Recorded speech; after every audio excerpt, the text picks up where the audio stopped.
15 minutes, and Christina's not here, and Suzette has asked that I start the meeting. I'll go ahead and do that.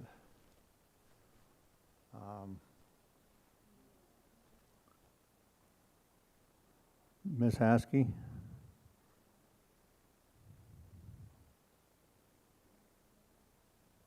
Can you hear me here? Yes. Was that Suzette? Ms. George? Here, hello.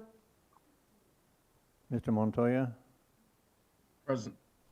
And myself. We have a quorum.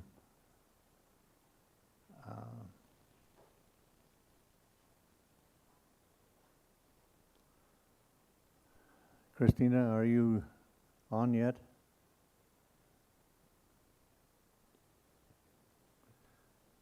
Okay, if you will all stand and face the flag, we'll have a pledge of allegiance. I pledge allegiance to the flag of the United States of America and to the republic for which it stands, one nation under God, indivisible, with liberty and justice for all. Do we have a volunteer for an opening prayer?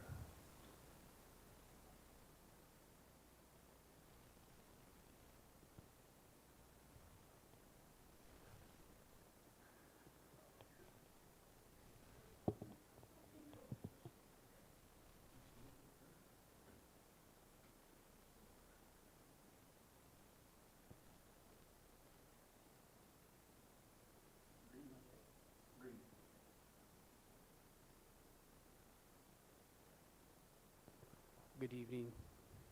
I'll go ahead and do the prayer for the night, and I'll say it in Navajo.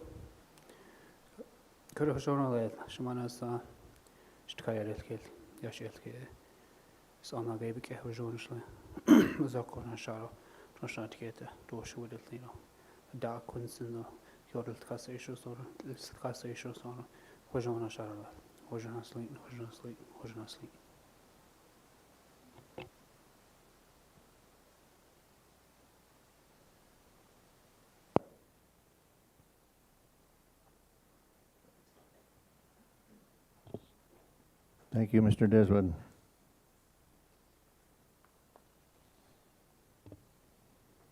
Item D, agenda review.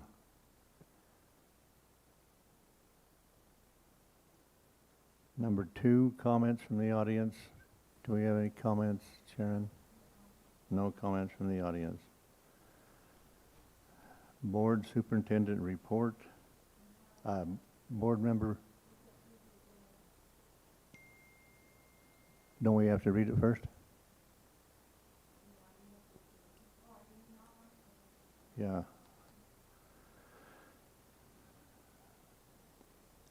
Number 3, A, board member report, B, superintendent report. 4, reports. Update on Newcomb School cameras, fire sprinkler system at Kirtland Warehouse and bus stop lights near Nananizod, and exterior lighting at the Kirtland and Shiprock Boardroom by Candace Thompson. B, Newcomb High School and Middle School Ed Spec by Candace Thompson. C, report on VISA, update by Margaret Trocheck. D, beginning of year and middle of year interim measure of student success and achievements, data presentation by Peter Deswood. E, first reading of Title 9 and prohibition of all forms of unlawful discrimination by Michael Switch. F, first reading of E-0150EB, Environmental and Safety Program by Amanda Sutherland. G, update in implementing student ID on campus and dog policy by Devin Volhurst and David Griego. H, memorandum of understanding between Four Corners Regional Educational Cooperative and Bond Wilson Technical Center by Edward Garola. 5, review consent items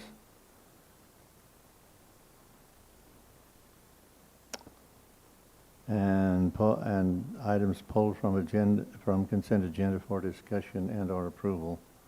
Possible items removed from consent agenda. 6, consent agenda, approval of the consent agenda. B, approval of minutes for January 12, 2023 work session, January 13, 14, 2023 board retreat, and January 17th, 2023 regular school board. C, National Science Foundation projects with Central Consolidated School District. D, unique trip request, Shiprock High School Band annual trip, Denver, Colorado, April 27th through the 30th, 2023.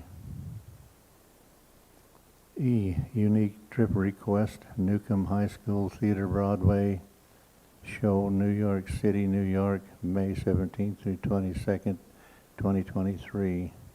F, unique trip request, Newcomb High School Educators Raising State Confidence, Albuquerque, New Mexico, February 22nd through the 25th, 2023. G, unique trip request, Bond Wilson Technical Center, Skills USA New Mexico Championship, Albuquerque, New Mexico, April 12th through the 15th, 2023. H, request for approval of gift donation, Newcomb High School CTOS Foundation funding, support by NM Career Technical Leadership Project. I, disposal of retired district vehicles and school buses. J, Central Consolidated School District and Prelude University Gifted Education Research and Rescue Institute School Partnership Agreement. K, Memorandum of Understanding between Four Corners Regional Educational Cooperative and Bond Wilson Technical Center. L, procurement over $60,000. M, budget adjustments and journal entries.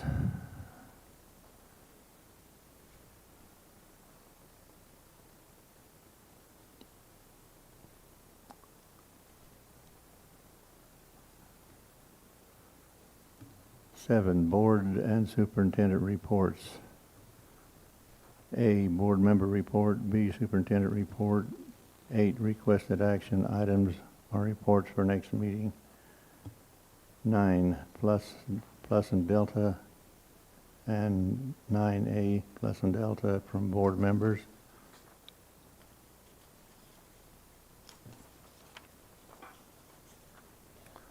And 10, adjournment.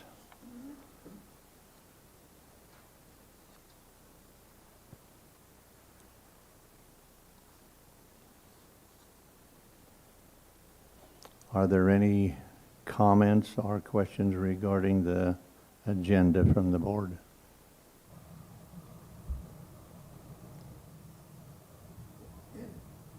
Secretary Wells, Go ahead. I finally made it. As you notice, I made changes to the format of the on the agenda, and those is if needed, the board report and superintendent report up in the front and then also in the back or later.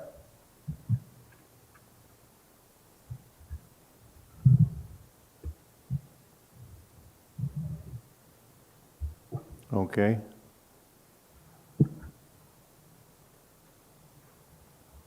Do you want,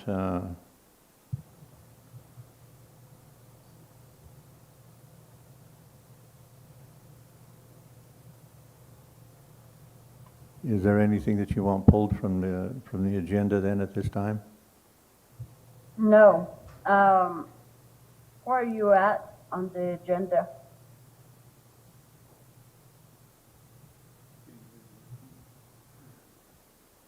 Because we're at the point now to approve the agenda. No, I don't want anything pulled. Okay.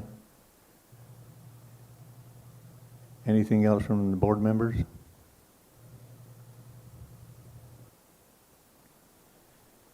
Do I have a motion then to approve the agenda as read?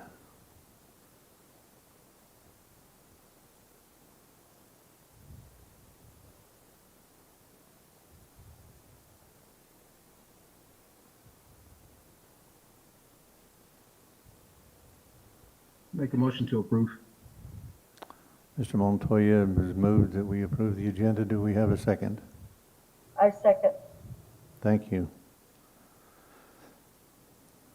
We have no, then the agenda will stand as read. 2 comments from the audience. Sharon has stated there are no comments. Board Superintendent's report. Any reports from board member report? Any reports from the board?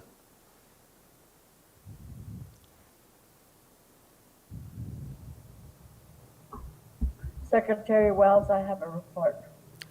Go ahead, please.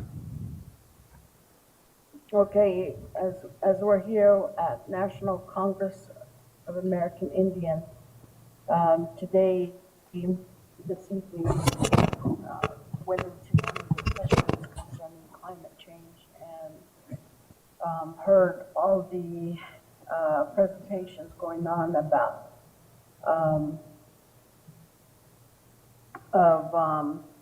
solar renewable projects and how federally they are giving a lot of money and even down to NHA or tribal homes and the tribe. And so, you know, we talked about, and I shared with them the supply chain issue that we have concerning one of our schools, which is Newcomb, and that because NTUA pretty much monopolizes the utility in our area, that the supply issue for the transformer to power this new school and to be adequate enough to power the community and the school. It was said that we would probably wait, and I think before they said 5 years, but I just shared with them some of the things that we're experiencing as far as you know, getting those things started, and then also what was promised to us as far as PNM, you know, that solar projects would be up and running in order to get the credits from them as far as funding, as far as improving our district's credit rating and bonding, and those that they're not even started and they're not, they haven't even started. And so as they were talking about giving their presentation, I just let them know what we were experiencing, and that some of that information should be included to their schools and to because, you know, in our case, that's who it's affecting, is and impacting is our students. With we have a student loss of about 1,300, and then also the to me, I feel like that's part of our teacher retention as well. You know, if things look bleak, how are we supposed to hire and keep our teachers? And so we just shared with them all of the things that are impacting us now. And they talk as of, 5 years, years from now, but um, board member Montoya was was there, and he told them that it is now that we are facing these issues, CCSD. So I just wanted to share that and with our audience and with our constituents. Thank you.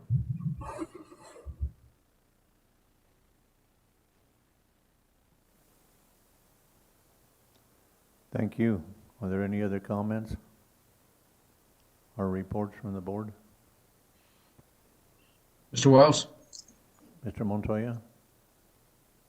obviously just to follow along what Ms. Aspis has stated, and also that we do have some meeting with our congressional representatives in their offices. So hopefully we can try to make some progress on the impact, further on the impact aid issue, as well as the visa programs for our Filipino contingencies. Thank you. Thank you. Are there any other reports? Mr. Superintendent? Yes, sir. I'll go ahead and have just a fairly quick report. First, I'd like to thank Board President Aspis and Board Member Montoya for the work they're doing in Washington, D.C. and bending the ear of our legislature. A lot of folks don't realize some of the important work that happens both in our state and nationally that's done kind of behind the scenes. So I praise board members for doing those kinds of things. Thank you for doing that, Board President Aspis and Board Member Montoya. For my report, I'd just like to review some basic information regarding what's been going on in the district. Then I'd like to reiterate some of the goals we have for the rest of this school year and beyond. On Saturday, February 11th, our school board met to continue a work session that began in January. It was a board retreat, and the main goal of this retreat was to begin the strategic planning process, which includes setting goals and priorities for the coming school year. We looked at the vision and mission of the district, and we will have each of our 3 communities take the time to examine these as well to make sure we're all on the same page.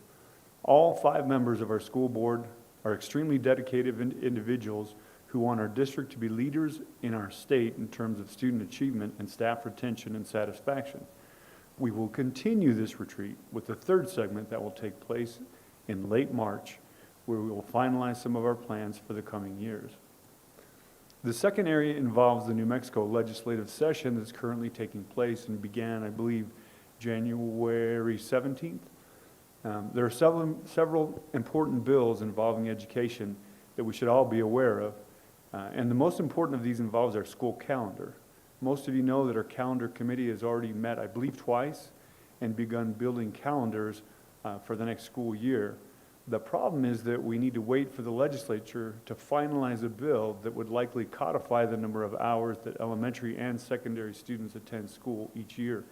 One version, the main version of this bill, calls for all students to have 1,140 instructional hours in the state of New Mexico, which is a really big increase for elementary school students.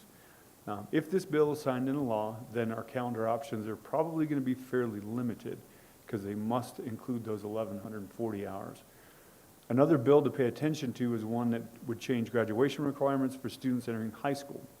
Wouldn't change anything for those who are currently in high school. This bill would lessen the number of required credits from 24 to 22 credits. And it allows for some alternative pathways for some required subjects such as mathematics. For most of you know that all students must pass Algebra 2 currently with the 24 credits. This new bill has alternative pathways that you could substitute career education type classes for classes like Algebra 2. So I think we all need to kind of pay attention and stay tuned, and I'll give you updates on those bills as they're passed and go through committees. As for some of my goals for the near future, to refresh your memory, here's just a few. I've got 5 things listed I just kind of like to refresh, to put out there in the forefront once again. The first one is we want to make Central Consolidated a place where staff members feel appreciated, all staff members, and where teachers want to come to teach. We currently have a couple of measures, I've talked about them, in place that should help to attract and keep people, but we want to explore other options. So within the next month or two, we're going to talk about the possibility of bonuses for new teachers, especially for those in hard-to-fill positions, as well as retention stipends for returning staff. The second thing is we want to keep our students. Many of you know we lose quite a few students to neighboring districts, and we have recently. One way we want to do this is by raising expectations. Our students are capable of performing at levels that are equal to or higher than students from other parts of the state and nation. I know you've heard me say that before, and I'm going to say it again. The third thing is we also need to increase our course offerings both at the high school and also at the middle school of career and technical education classes. We need to give students the opportunity to take classes that align with their interests so they want to learn. And the fourth thing is important for everybody right now. We will do whatever we can to make sure our students are safe in all of our school buildings. Our safety team has been working tirelessly to increase the levels of safety in every one of our facilities, and we will continue to do so. And then the very last thing, I've said it before, central office staff are here to support boys and girls in schools. Central office staff are not here to support central office staff. Central office staff are here to support schools. And we want to make sure we get that message out because it's important for me and for all of us who do the work for our kids. That's it. That's all I have for this evening. Thanks for giving me the opportunity to work with everybody to make our schools better and to just bend your ear for just a few minutes. Thanks again.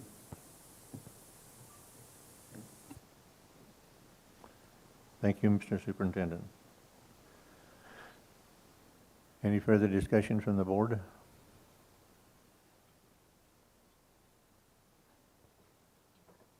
Moving on to reports. Update on Newcomb School cameras, fire sprinkler system at Kirtland Warehouse, and bus stop lights near Nanizad, and exterior lighting at the Kirtland and Shiprock Boardroom by Candace Thompson. Ms. Thompson?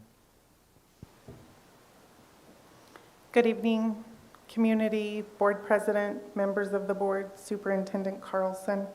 I was asked to give a report on 4 items tonight. The first being the Newcomb Elementary School cameras. Currently, the PO is in place and we are awaiting product for that project. The second being the fire sprinkler system at the Kirtland Warehouse. Design has started on the new 5,000 square foot facility along with fire suppression for both buildings. Item 3, the light fixture at APS and Nananazad bus stop. We held a meeting on December 15th with all parties, which included the chapter house president, Norman Begay, APS officials, Mr. Daesh, Mr. Hale, NTUA, and CCSD, myself, and facility coordinator Rodney Armenta. At that meeting, we had located a location of a possible pole placement, which was in NTUA's right-of-way, and they would not allow that pole to be placed in their right-of-way. So we are looking at some other possibilities and working with our legal counsel currently on trying to resolve that issue. The last issue is the exterior lighting at KBO and Shiprock admin office. The boardrooms, we are currently working on interior and exterior lighting. And with that, I stand for questions.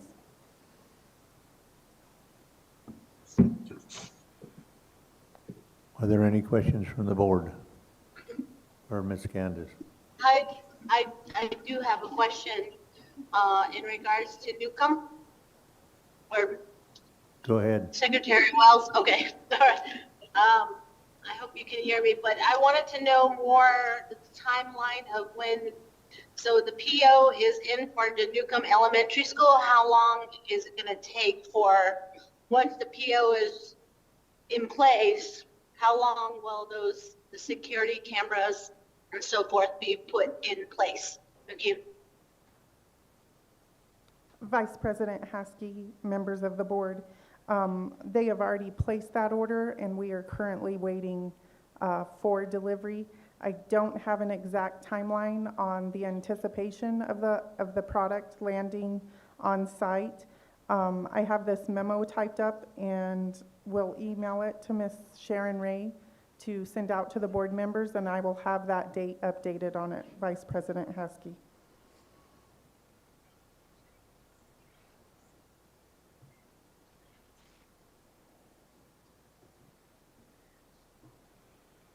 Thank. Any further questions? Yes, I have a question, Secretary Wells. Go ahead.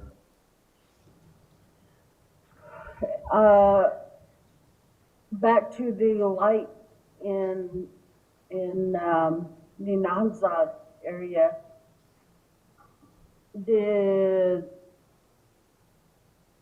Was there consultation or what has come about? Can you give me a little bit more information? Candace?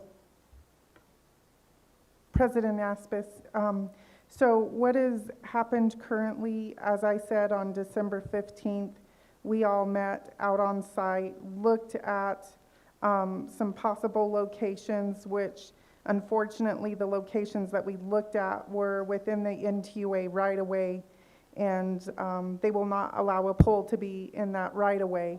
So there are some other options that we are currently exploring with other individuals that have existing poles in that area. We're waiting on them to communicate whether those poles are theirs or not. And we also have our legal counsel who is going to be working with us. I believe the landowner was also on site at the time, and there was some, they're here tonight, President Aspis. There was also some conversation with them about having to move their property line as it is in NTUA's right-of-way also. So there's a lot of things going on with the light. We are trying our best to make sure that we do this correctly for all parties involved. So that's why we have our legal counsel helping us through this also. Does that answer your question, President Aspis? Yeah, some parts of it. Can I call on Ms. Chappelle? Ms. Chappelle, if you were, is she in, Sharon? That'd be fine. Good evening. Can you hear me? Yes, Yes. we can hear you. Thank you. I pulled over so that I'm not driving. I did have a very good conversation with both Mr. Begay and Ms. Thompson. We do have some good options, and we're going to pursue those options. The second site, we would need to locate it in we believe, a BIA right-of-way. And so we're working to try to find the correct person to speak to on that. But we understand we want to expedite this as quickly as possible. One thing that I think is also helpful is that NTUA has already donated the poles if we do need to actually have our own poles. So I am optimistic, and I know that our team has been working hard on this. Okay, just to share some history here, uh, back in when our former superintendent was here, I saw video and it seemed like at that time all systems were go, and then now to hear that it's become a right-of-way issue, and then other, and I believe I heard before something about anti-donation, and it's just interesting that all these other uh, some other issues that come up, and yet we're talking about safety, and this is a real big safety issue. Um, and and Candace, I guess you mentioned that the owners of the land are there.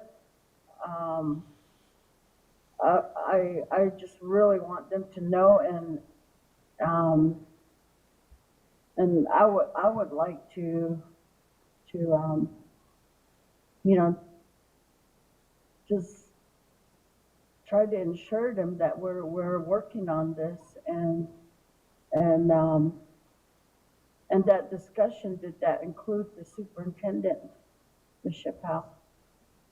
Yes, thank you, Board President. It did include Mr. Carlson. The other thing I wanted to point out is, based on what I understand with the property owner, and I haven't had a chance yet to talk to them, but I'm looking forward to that. I don't see anti-donation as an issue. I think the hurdle that we have now is that NTUA doesn't want a pole in there right away, so I think that's why we're having to go to Plan B on either co-locating it with, what is it, Candace, Windstream, I think, or moving it onto the landowner's property. And we absolutely agree that safety is important here, so this is a top priority.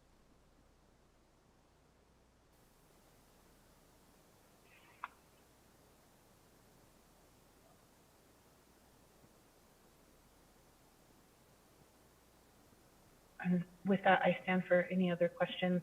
And I also am working on an email memo so that, you know, in line with what Candace is reporting on, I've got one as well, kind of giving some recommendations.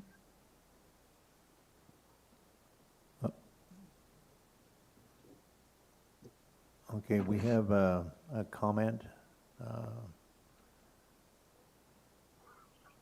Would you come over here to the stand and state your name, please? And yes, good evening. I'm Carmelita Lowe. I'm here with my husband, Larry Lowe. We're the owners of the farm plot that's being discussed. And good evening, Ms. Board President Christina Aspis, Vice President Suzette Haskey, Mr. Wells, Secretary, our board members, Cheryl George, Gary Montoya, our superintendent, Mr. Carlson, and our assistant superintendent, Mr. Deswit Yat. I always try to listen in through YouTube to our board meetings here because we have two grandchildren that attend Kirtland Central High School. And this request for a bus stop street light started last year on September 2021.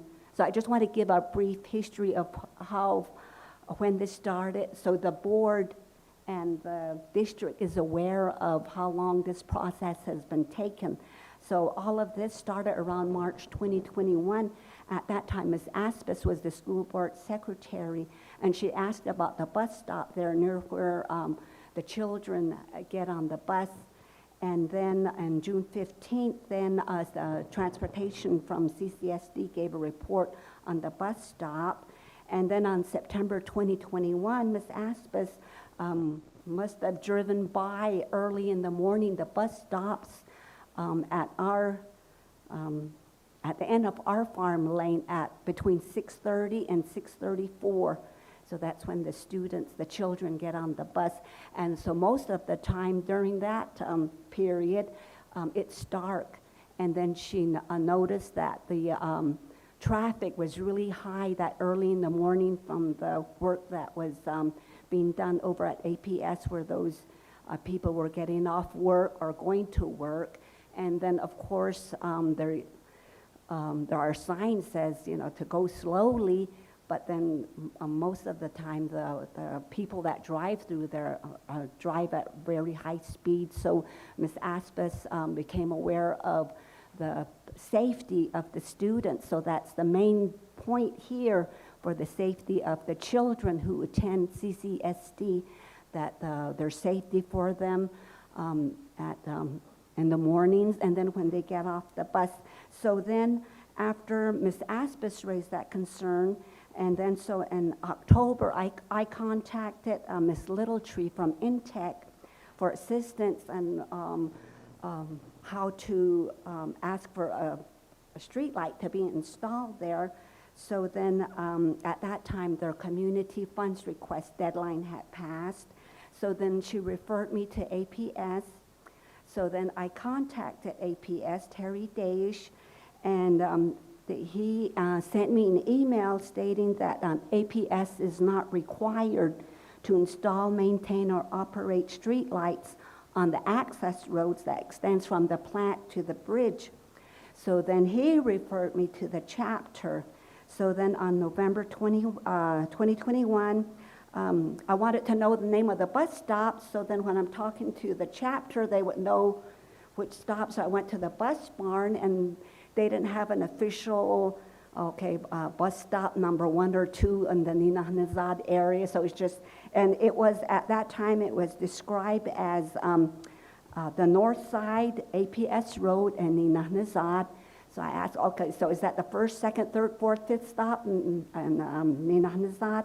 So it was stop 3, north side of APS Road and Nina Hanazad.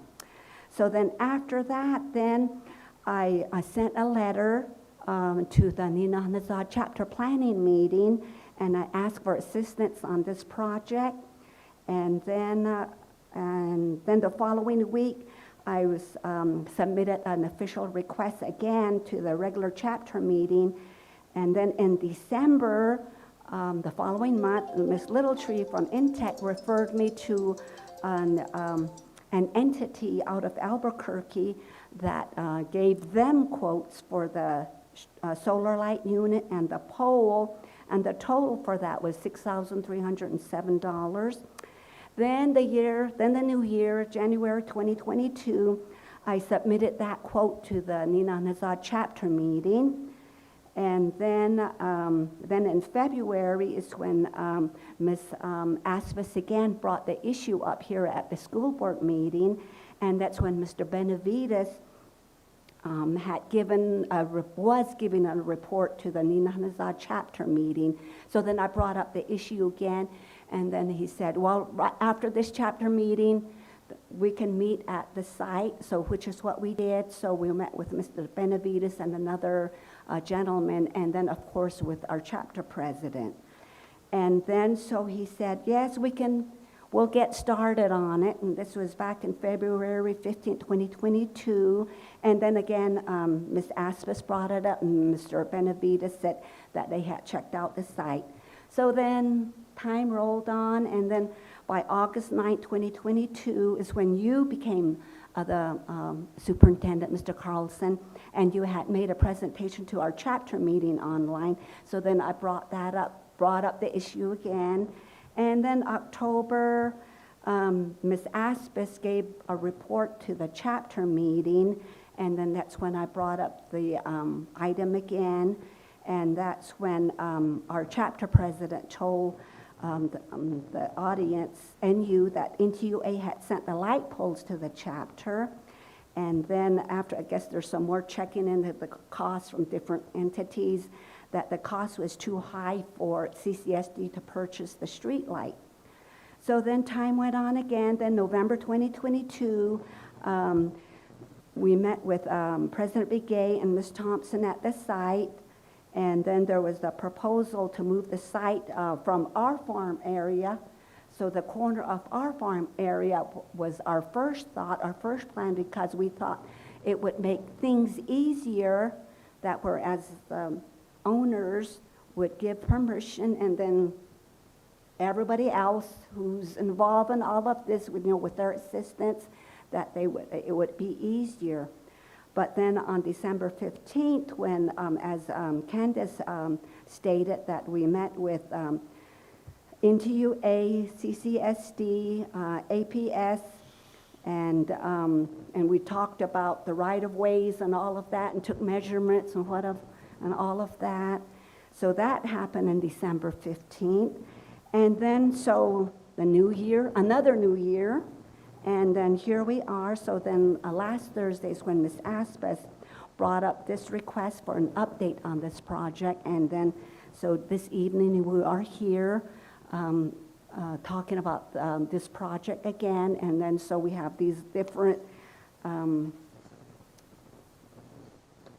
legalities to go through. So that's why my husband and I were here this evening. And so thank you, Ms. Aspas, for all your work.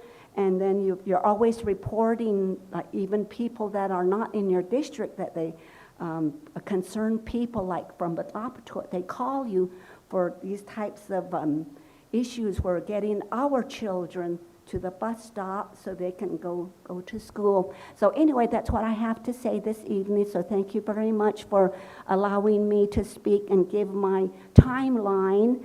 And then I thank each and every one of you for all your efforts. And so one of these evenings or mornings, we should have a street light out there for the safety of the children. And then, so there are other younger children that live down the lane. So when they get into school age and catch the bus, they'll have a street light there. So thank you very much, Kat. And thank you for that report. Thank you for keeping tabs on all of that. Mr. Wells?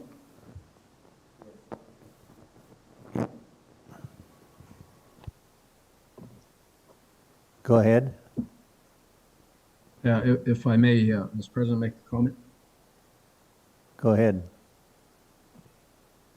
So, Ms. Lowe, I truly appreciate your due diligence in tracking this issue. And for me, it's a matter of bureaucracy that is impeding the progress for our children.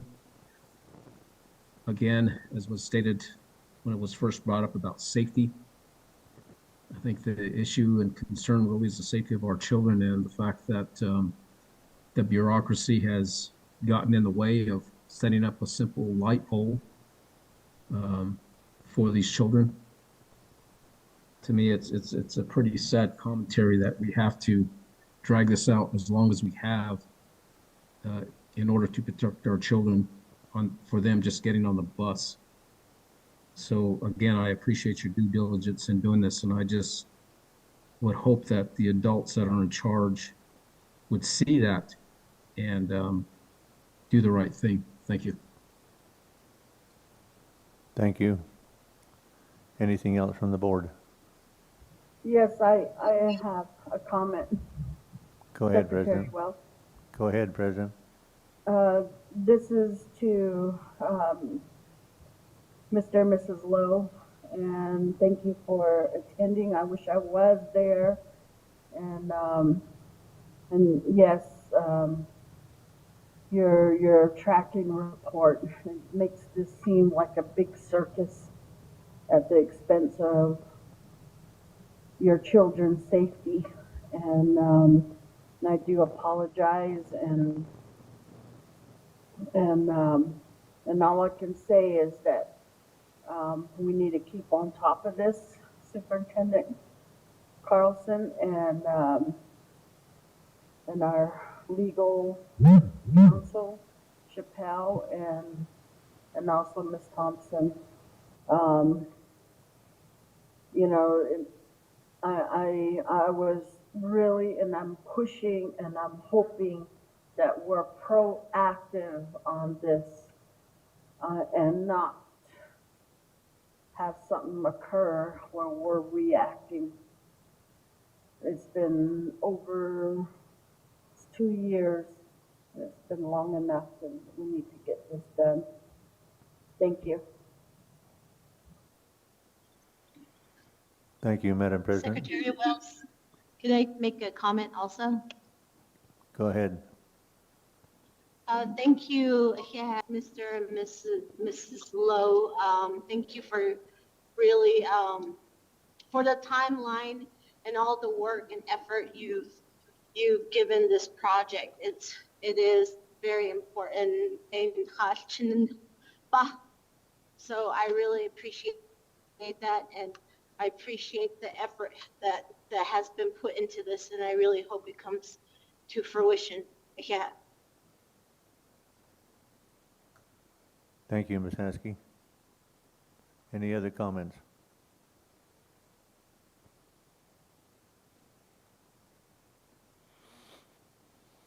Ms. Candace, item B. Newcomb High School, Middle School, Ed Spec. Secretary Wells, Yes, I was reading that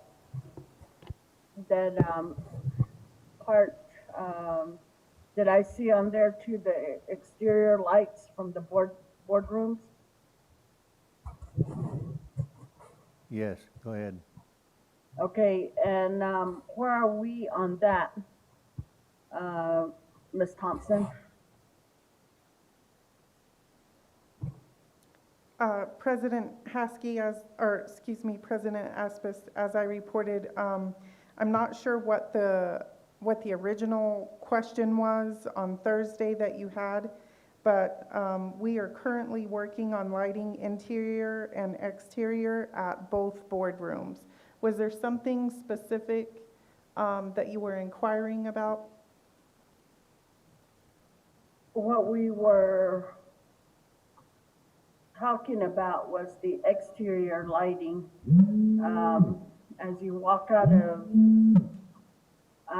the boardrooms, it's dark, and especially last week during the work session, there was a lot of snow and ice, and the boardroom in Shiprock, we often use that area in the gym as a voting center, and I think we are very lucky that we haven't had any incidents due to that poor lighting in that area.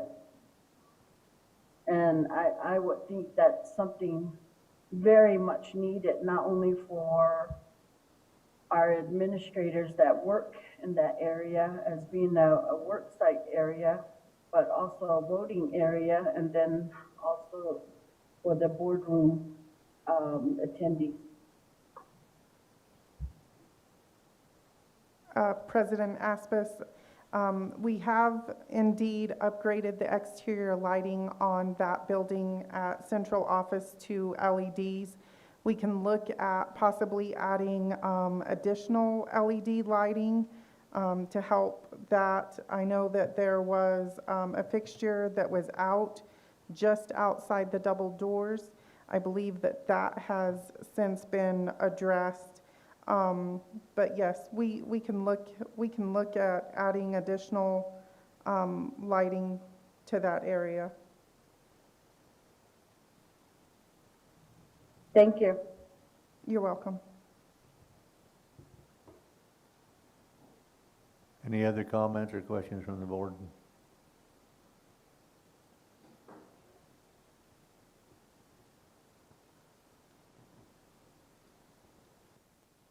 Newcomb High School then.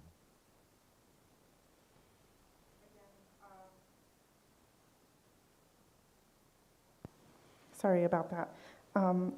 Tonight, again, we are going to present to the school board the ed spec that was done on Newcomb High School and Middle School. With me tonight to present it to the board is Miss Carrie Ann Wolf. Carrie Ann, are you on?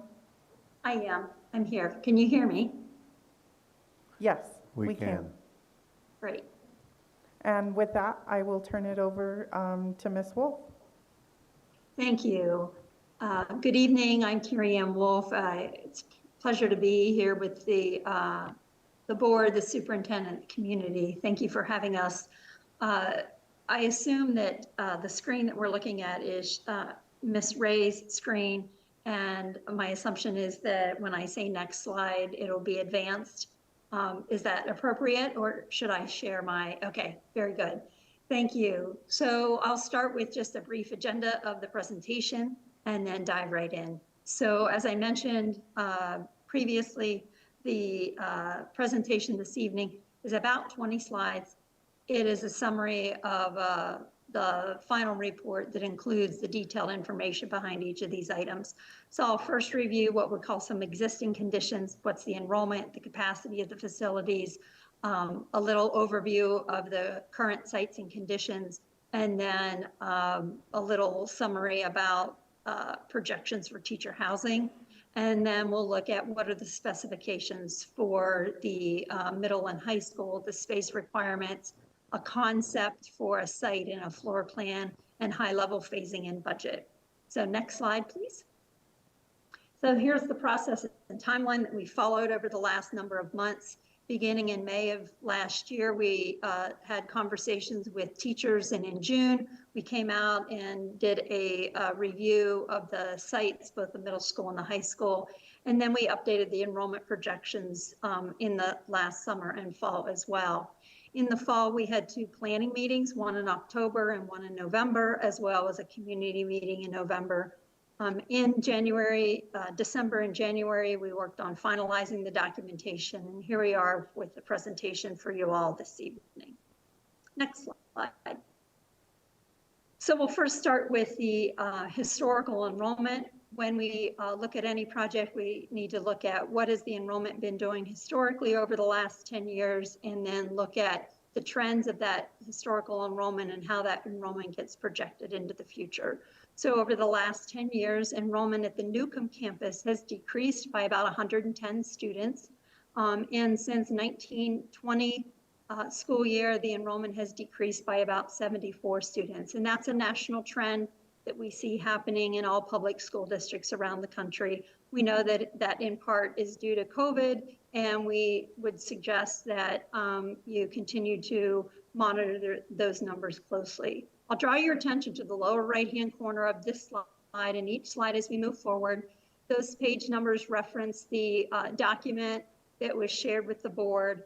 So if you move to the appendix of the final report document on page 25, these tables and charts are reflected there. Next slide. So this slide focuses on the projected enrollment for the Newcomb campus. When a project is co-funded by the state, and this project was the planning process for the combined middle school and high school at the Newcomb campus, the state suggests to use the 5-year projection. So the 5-year projection for this campus is 479 students, elementary, middle, and high school.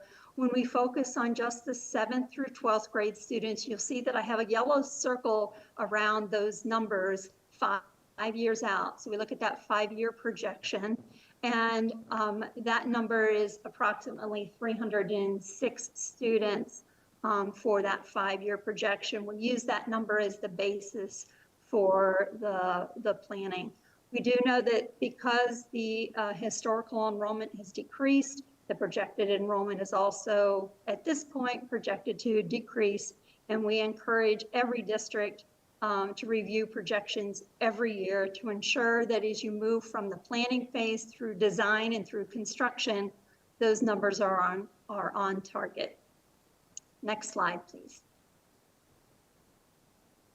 So on page 7 of your final report, you have a number of tables and charts that describe in detail both the capacity and the utilization of both the middle school and the high school.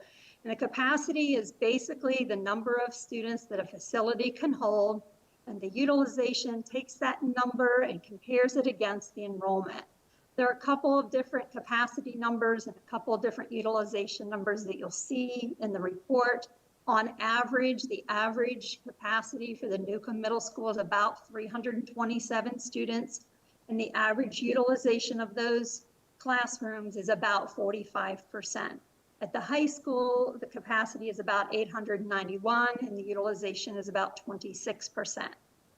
Typically, when we look at a middle and a high school, we want the utilization to be about 80%. So you can see that the utilization of both these facilities is underutilized, which is not new information probably for most of you, but the data that we collected and analyzed bears that out.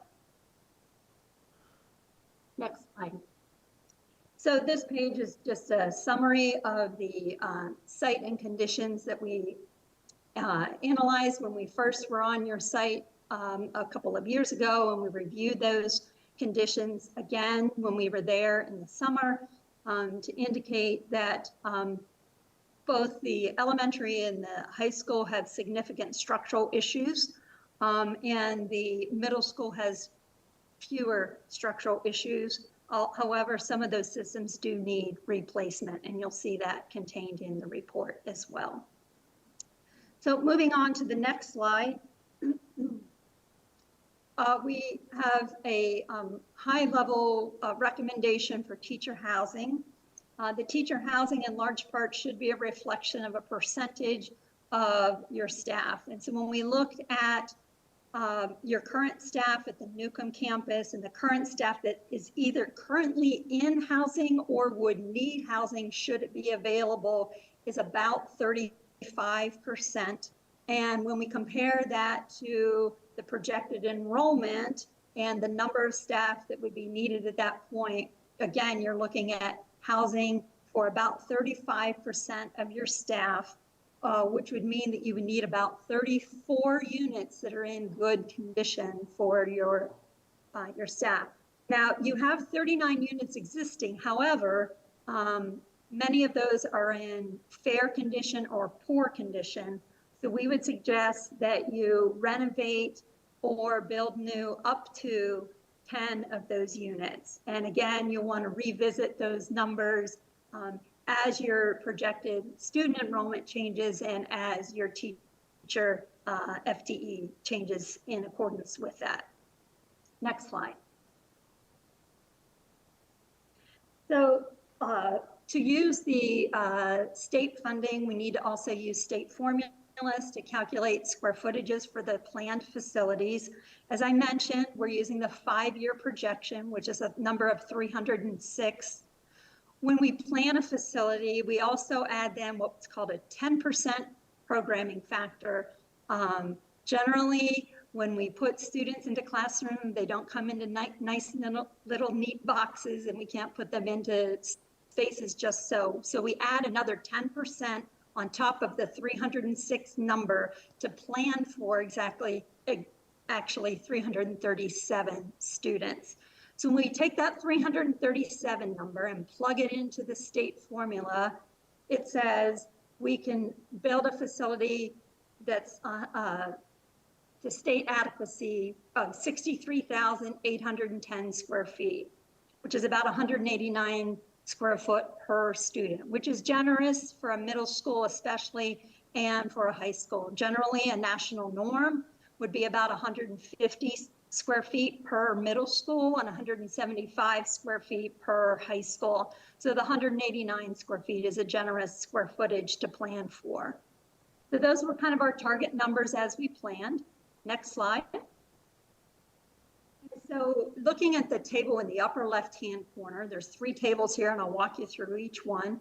The table in the upper left-hand corner delineates the square footage that the current middle school is, which is just under, it's 50,588 square feet. Well, that number is less than that 63,810 that's required for your population of 337 students. Therefore, we need an addition of at least 13,222 square feet. If in fact, we are going to renovate the middle school and create the combined middle high school. So I'll talk through those square footage again in just a minute, but the table on the left-hand side delineates all of the different space types in this plan, the number of students that we're planning for in each space type, about 25 students per. TS means teaching station, means those spaces are used when we're calculating capacity. And then the number of students shows us how many students we could fit, for example, in the 4 classrooms that we have planned here. You'll see that that number 381 is higher than that 337 number that I just discussed. That's because as we reviewed the space requirements with the district, after going through the planning process, it was suggested that we potentially add some additional spaces that are above state adequacy. So in the table on the right-hand side, you'll see that we've included spaces for core academics, career and tech ed, special ed, and I'll go in the next slide in a little greater detail into what those spaces are.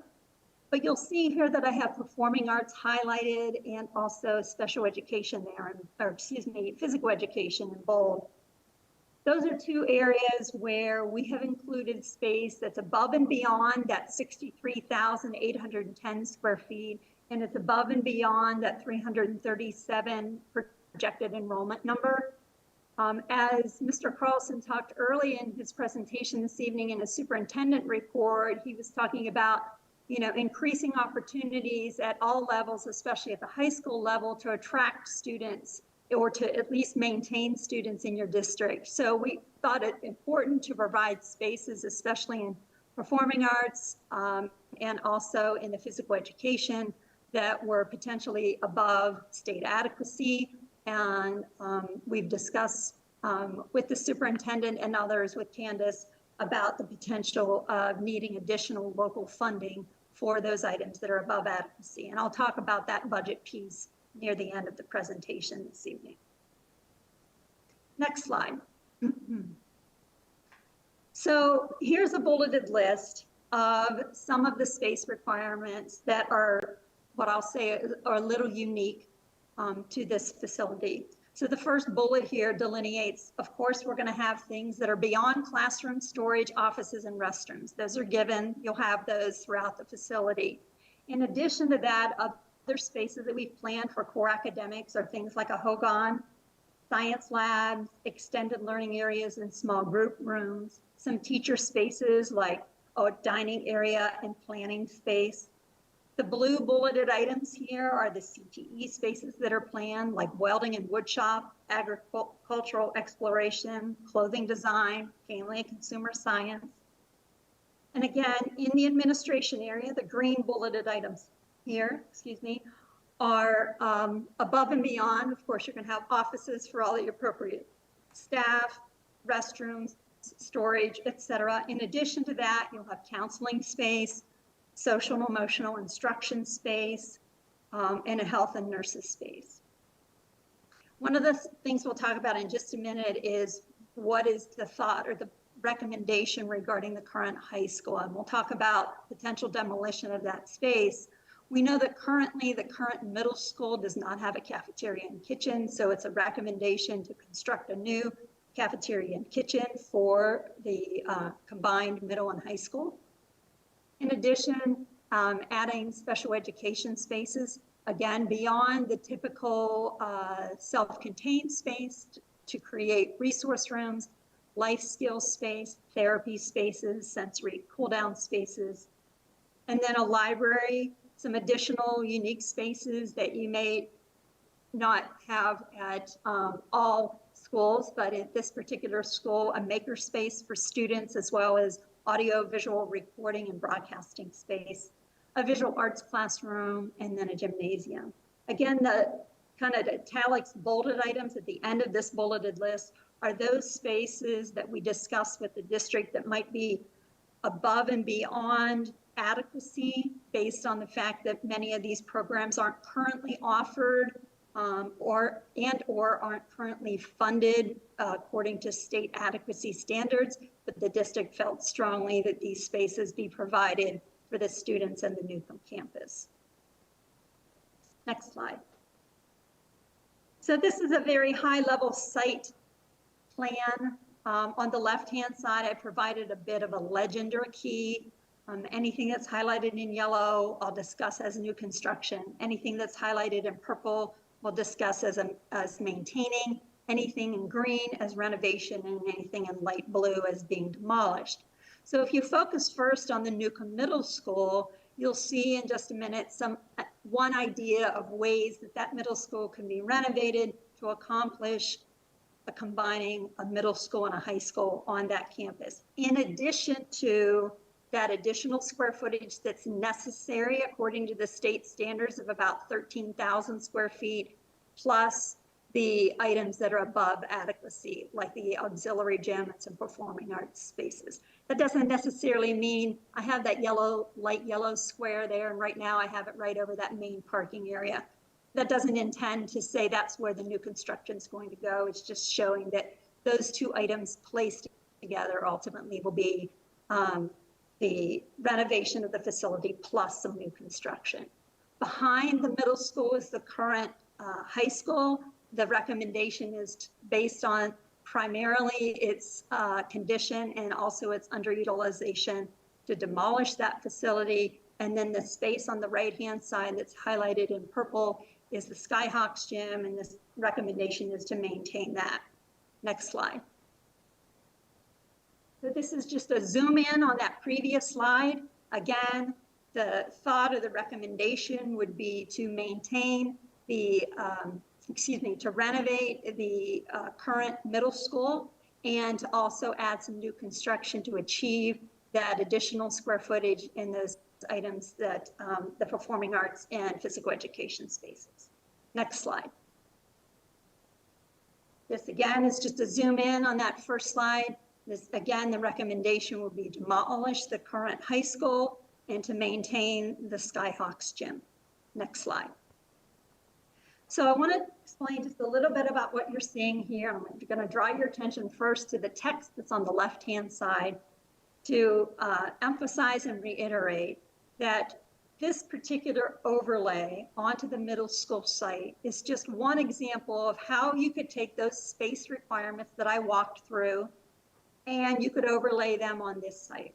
One of the concerns that rose up through the staff conversations and with the community was the ability for this combined middle and high school to maintain separation between the grade levels. And so it's important when you move from this phase, which is only the planning phase, then you'll go through design and then you'll go through construction.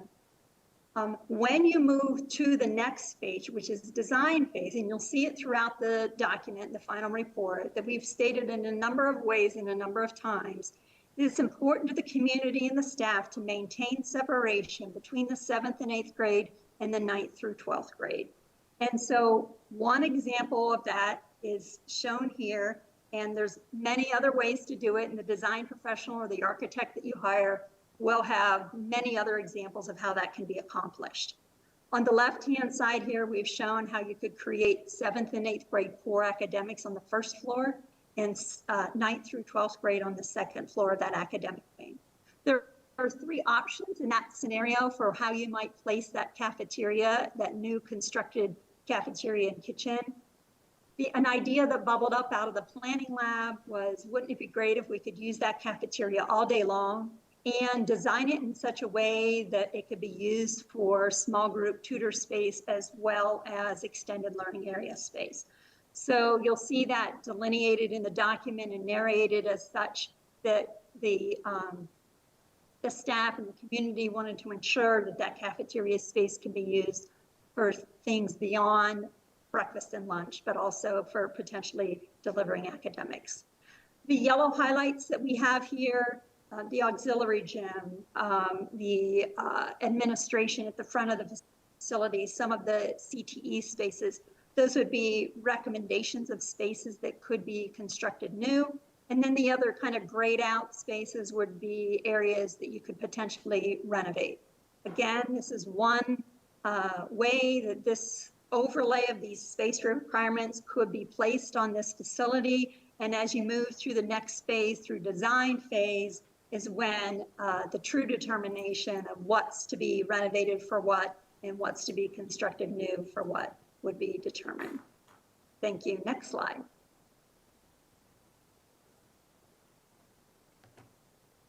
So this is an aerial of the Newcomb site. One of the requirements of doing a project when it's partially state funded is to also show where could some potential site elements be placed.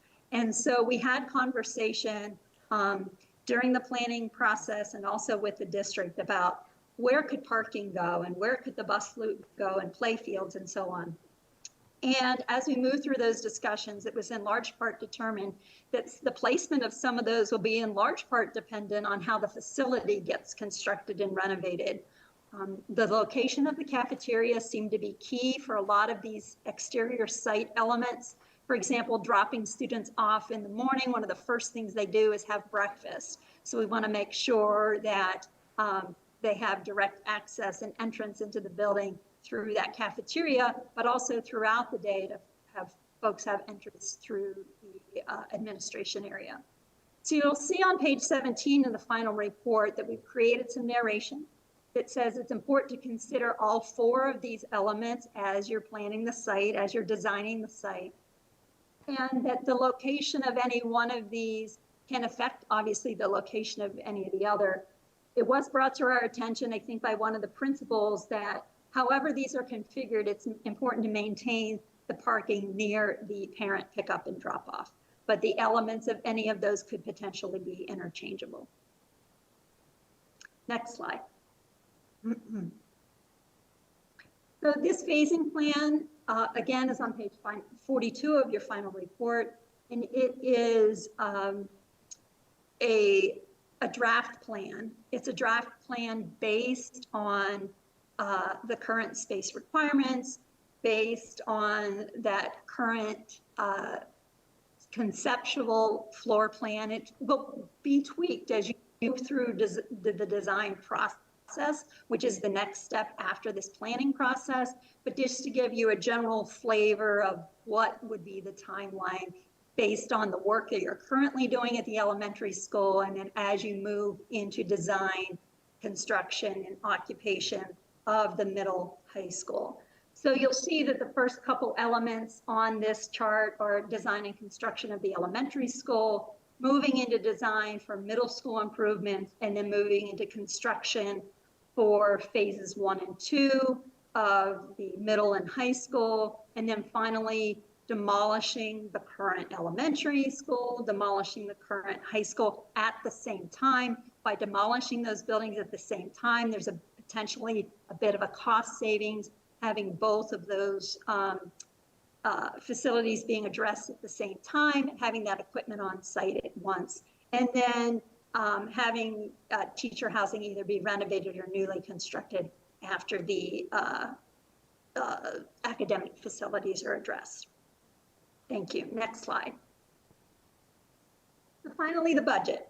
So we've divided the budget into a couple of different parts.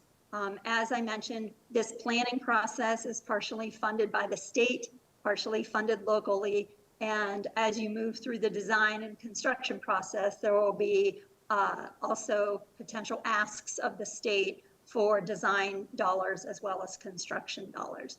And so these are draft budgets. It's a place for you all to begin as you begin to look at your numbers over the next few years. So the budget on the left-hand side delineates, again, based on that draft space requirements, based on that draft floor plan, what could potentially be new construction, what could potentially be renovated, and then the other elements like some site work and then some escalation fees as we move through the phasing and so on. So just to draw your attention to the table on the left, the bottom 2 lines, if you look at the very bottom 2 lines, it shows a locally funded dollar amount for the items that are to adequacy would be about $19 million, $19,674,000. And then the state portion of that would be about $29 million. Those are those elements that are to adequacy. The table on the right-hand side then delineates those potential items that would be potentially above adequacy. Again, to address what we've discussed about, making all programs accessible to all students, visual arts, performing arts, physical education, and so on. and providing additional spaces like the auxiliary gym and a drama classroom, et cetera. So on the right-hand side is a delineation of the potential cost for providing those items, 100% locally funded because they would be above the state adequacy piece at about 17.9 million. So that would be that piece.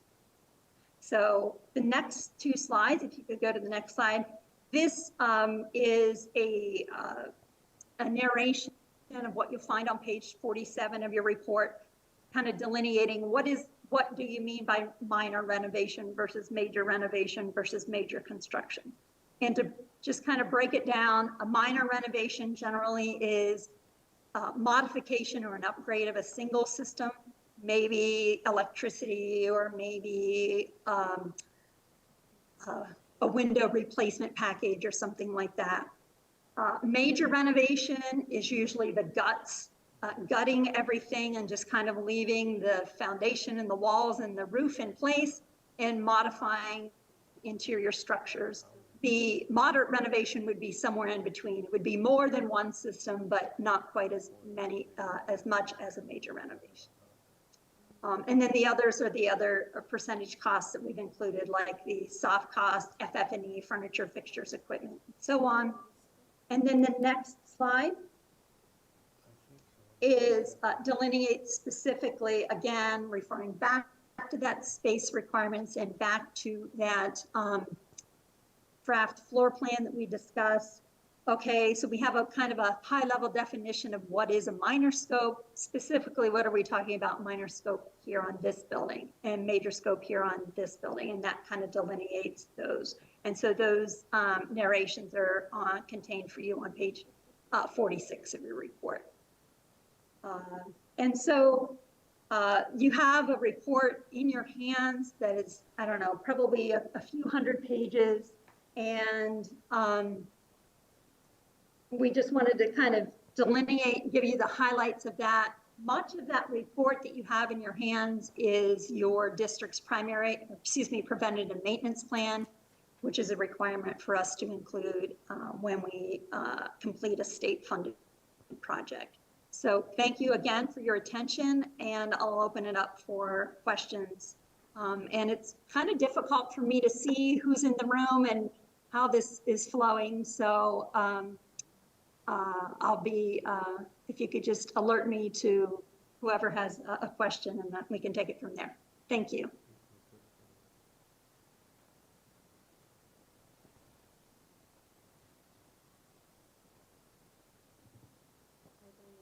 Mr. Wilson.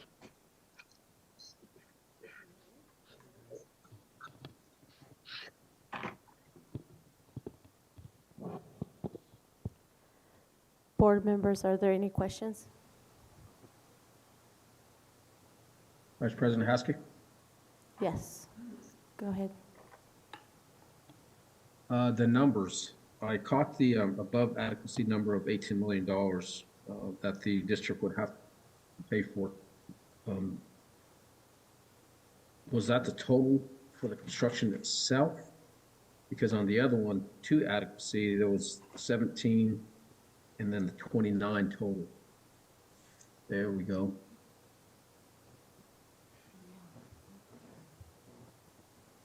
So the there are two numbers for the district to consider. So the to adequacy number would be the 19,674,000, and then on top of that there would be an additional 17,953,000. So together those numbers are about $38 million for locally funded initiatives from this project. Okay, that's what I wanted to get clear. And then the total to include what state would, PSFA would contribute to adequacy on the right side? What state would contribute to adequacy is on the left table, and that's the 29,511,000. All right, just wanted to make that clear. Yeah, thank you for the question.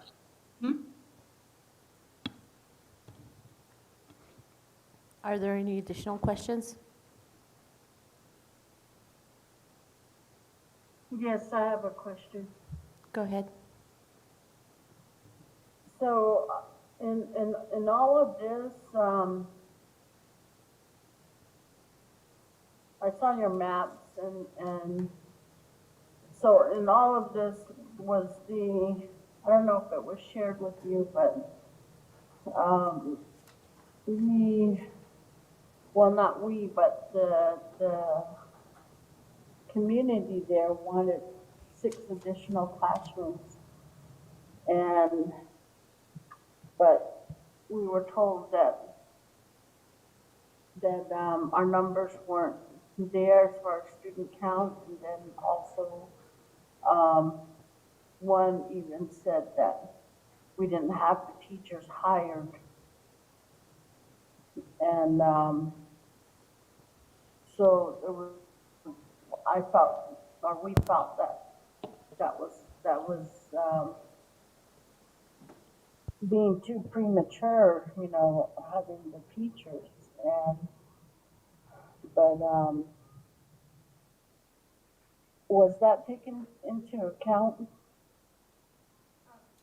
The 6 additional? I think the 6 additional classrooms are referring to, if I'm not mistaken, you're referring to it, the elementary project? Yes. Yeah. Okay, and I'm not sure of the status of that in the moment. I've not been involved in that project for a couple of years, so I know that that's moved from planning to design. So I don't know if Candace is still in the room, if she might be able to address that, but I'm not sure of the status of that myself. Go ahead, Ms. Thompson. Can you, okay. President Aspis, this is the middle school, high school board, ed spec. What you're referring to is the elementary school, which is, we're already in design. So those 6 classrooms have nothing to do with this report that we're presenting tonight. This report is for the middle school, high school, for the new facility. And this is our launch point to go into design. Okay, that's what I said was the elementary. And then also the way this is being presented, you want it, or is middle school and high school being combined? Board President Aspis, at this current time in the ed spec process, due to the student numbers, yes, we are looking at a combination high school, middle school. Like I said, right now, this is an ed spec. This isn't the design process. This is an ed spec that must be presented to the state.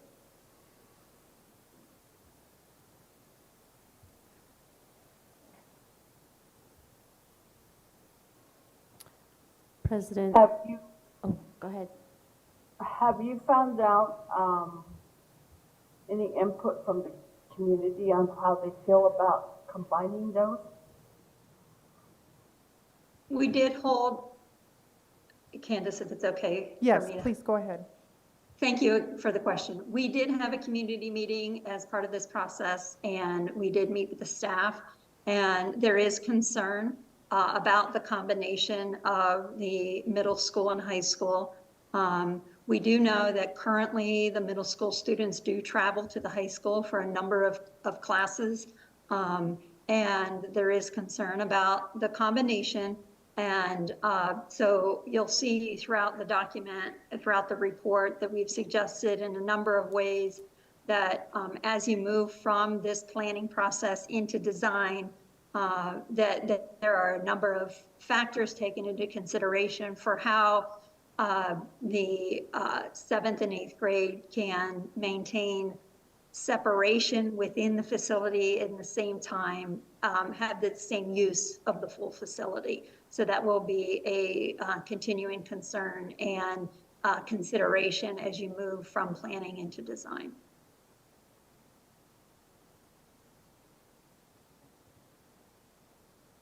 President Aspis. Go ahead. Hello? Hello. Do you have anything additional? Any additional questions? Yes, and back to that, combining of the middle school and high school, you said the staff raised concerns. What about the community? Did you meet with the community? Yes, the community, we also held a community meeting in the fall, and they expressed similar concerns as the staff. And I shared with them the same thoughts that I'm sharing with you here this evening, in that it's of critical importance as you move through the design process to maintain that separation between the 7th and 8th grade and the 9th through 12th grade. Being mindful that many of the courses that the 7th and 8th graders take are the same courses the 9th through 12th graders take. Currently, the middle school students do travel to the high school and take courses there. And then we did talk about the potential of, are there ways that before you even get to a combined facility, are there ways that you can begin to operate facilities so that the transition to a combined facility would be more easeful? And so that's a suggestion that you'll see in the document as well. So yes, we did have a community meeting as well, and that was expressed. Any other comments or questions from the board? Yes, I have another comment. Okay, go ahead. So in these talks, is there anything specific? Anything from the community that, I'm just hearing that there was some concerns. Is there an example? Can you tell me what their concerns were? Just like in many other communities that we've spoken with around the country, that having younger students in the same building as older students could potentially allow for some awkward social situations. And so they have concerns about those potential awkward social situations. But in our experience in planning facilities, and I've been planning facilities for almost 20 years now, there's always a concern, whether it's a kindergartner with a 5th grader or a 7th grader with a 12th grader, whatever the lowest grade level in a building is and the highest grade level in the building is. And, communities find ways to design the facility and to operate the facilities so that it does function appropriately. And I think that it may become potentially less worrisome over time, especially as we look at the number of students will be in this facility. We saw that the enrollment will be decreasing, and so the number of students will be a more manageable number of students in a combined facility moving forward.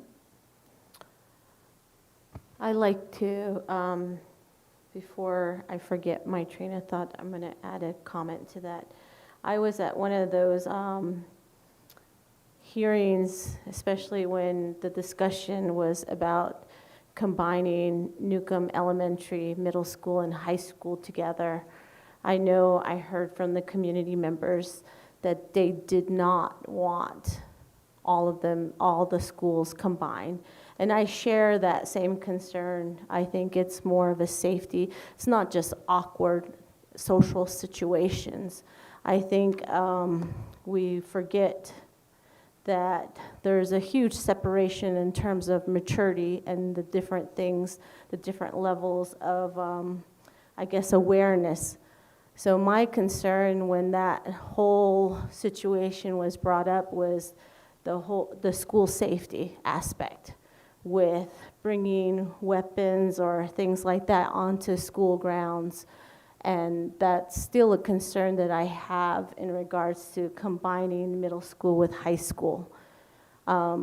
There's way different maturity levels, and Newcomb is in a very rural area that the tendency for us, for our students, and I speak for myself because I grew up out there, that we have to mature faster because of the responsibility that's placed on us. So I still have that same concern in regards to combining middle school with high school students. Are there any other questions or comments from the board? Yes, I have a comment. Sure, go ahead. I too have concerns, and I will stick with the community on what they feel is best. And then anywhere else in the state that they're building a school for their community, is there a way that we can look at those schools and see if they're having to combine and see, or is that just for our reservation? And I would like to know if others are being subjected to those same conditions. But I will stand by the community. I feel like those are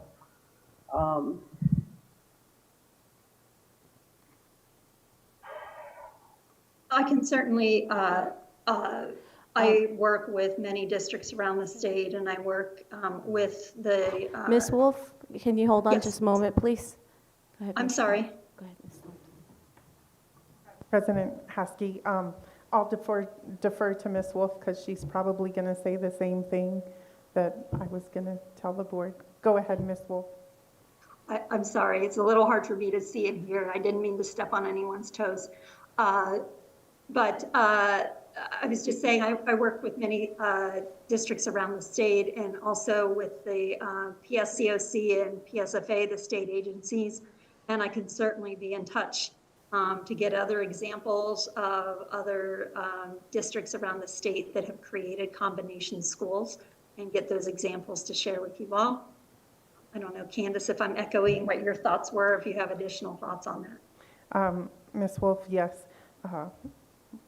President Aspis, Vice President Haskey, board members, we can certainly get with PSFA and have a tour of some of the schools. One school right now that comes to mind is Dora. They are a pre-K through 12 school, all in one building. There's several schools that are now a combined school. And I can get the school's names and reach out and set up appointments to go walk through the schools, so you guys can kind of see how a combination school works in other areas. We would not be the first district to have a combined middle school, high school, for sure. But I'm more than happy to reach out. I don't know, Sharon, Miss Ray, do you see PSFA on the meeting with us tonight? Alex or Dave Biggs, did they join us? Or John Valdez join us tonight?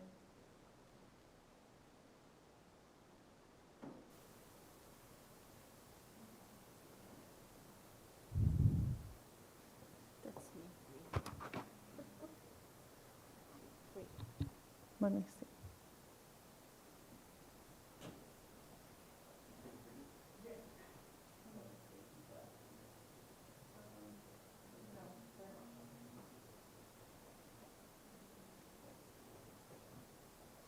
So, as I said before, board, we don't have anybody on with us tonight from PSFA, but I am more than happy to reach out to them and arrange field trips to those sites for the board members that would like to attend that.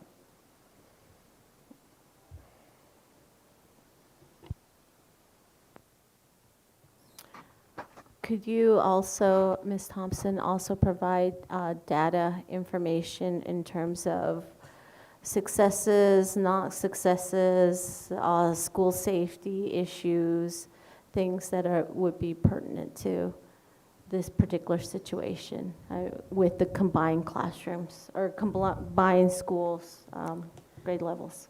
And I think we could probably ask those questions when we have our field trips from actual people working there. I rather read some data Okay. in regards to all that information before I Okay. would tour, because then I could be able to, I guess, engage and ask more questions, which are more relevant to our area. Is there anything else? Board? Yes, I have a comment. Sure, Like, go ahead. along with that, not only the data, but also from the community, I want to hear their voices, if they were all in favor, or if this was just something that that they had to go with. Thank you.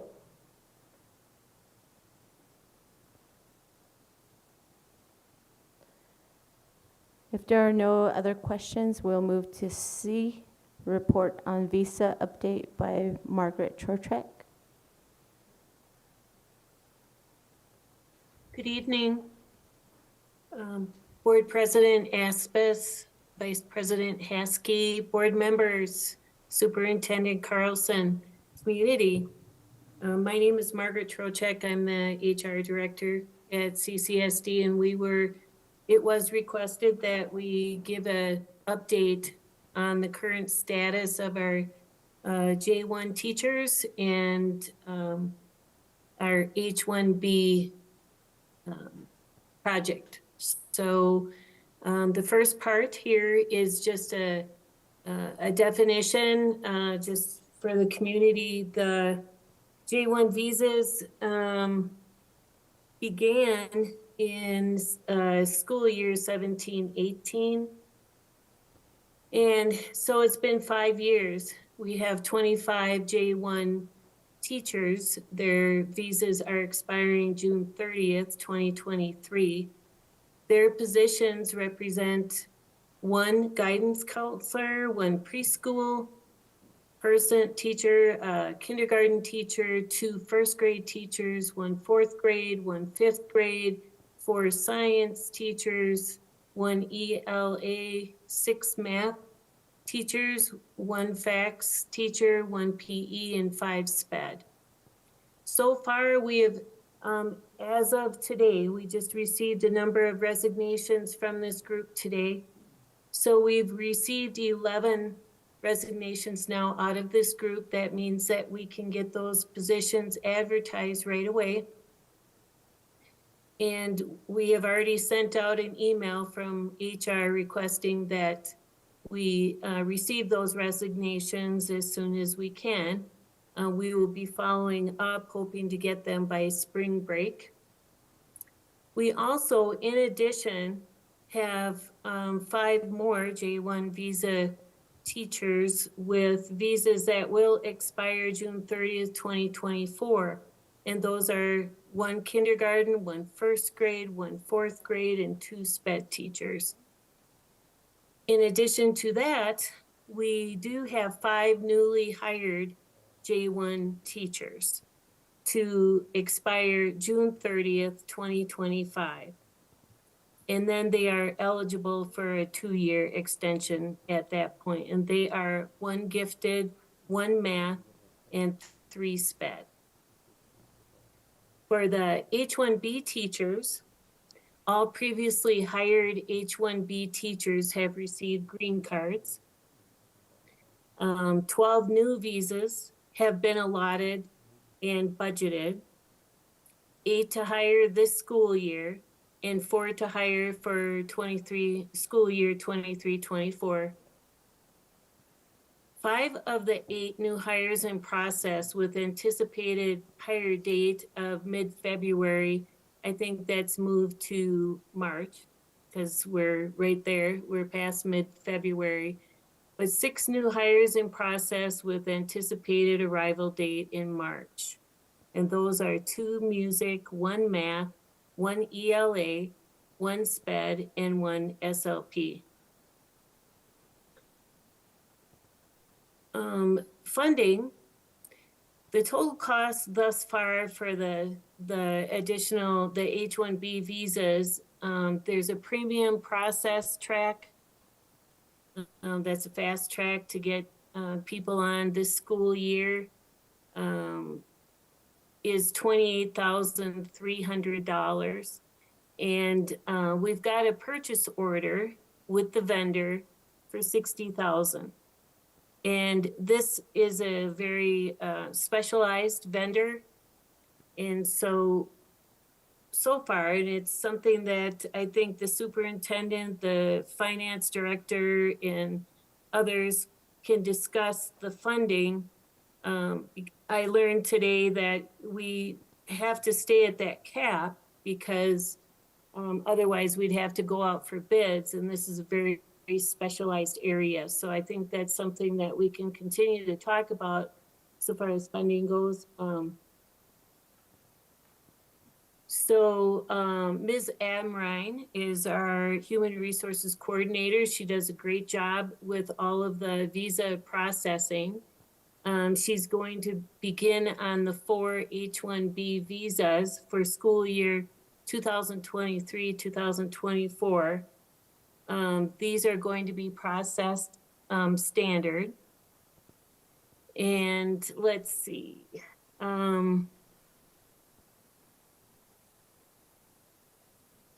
So we're in the process just of projecting for next year how much that funding might be.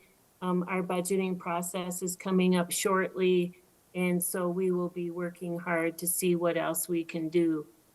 We did check with CNI and discussed with them the potential of possibly other funding, but because of the purchase order capping at $60,000, it won't help us right now. Plus, since we have already purchased, the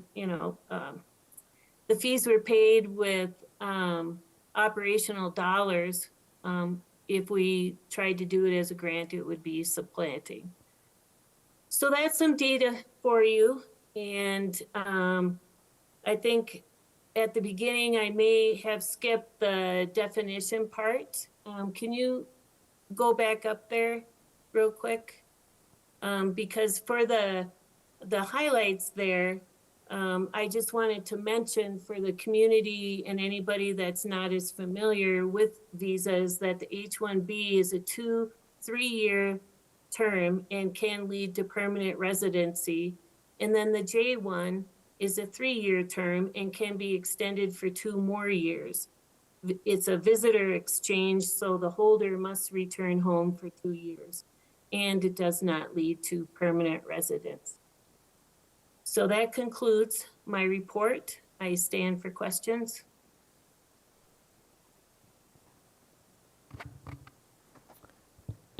Are there any questions or comments from the board?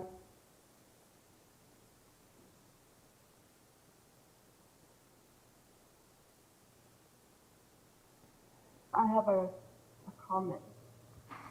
Go Vice ahead. President.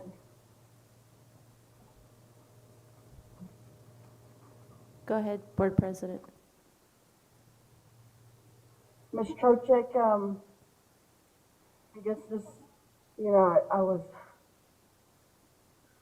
trying to get things situated on my end over here, but, and I just want to know that we're not in jeopardy of losing any of our teachers because it's our fault. Are we?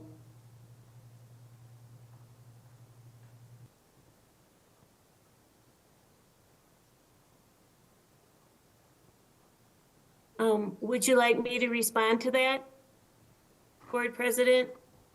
Yes. Okay, thank you. Thank you for the comment.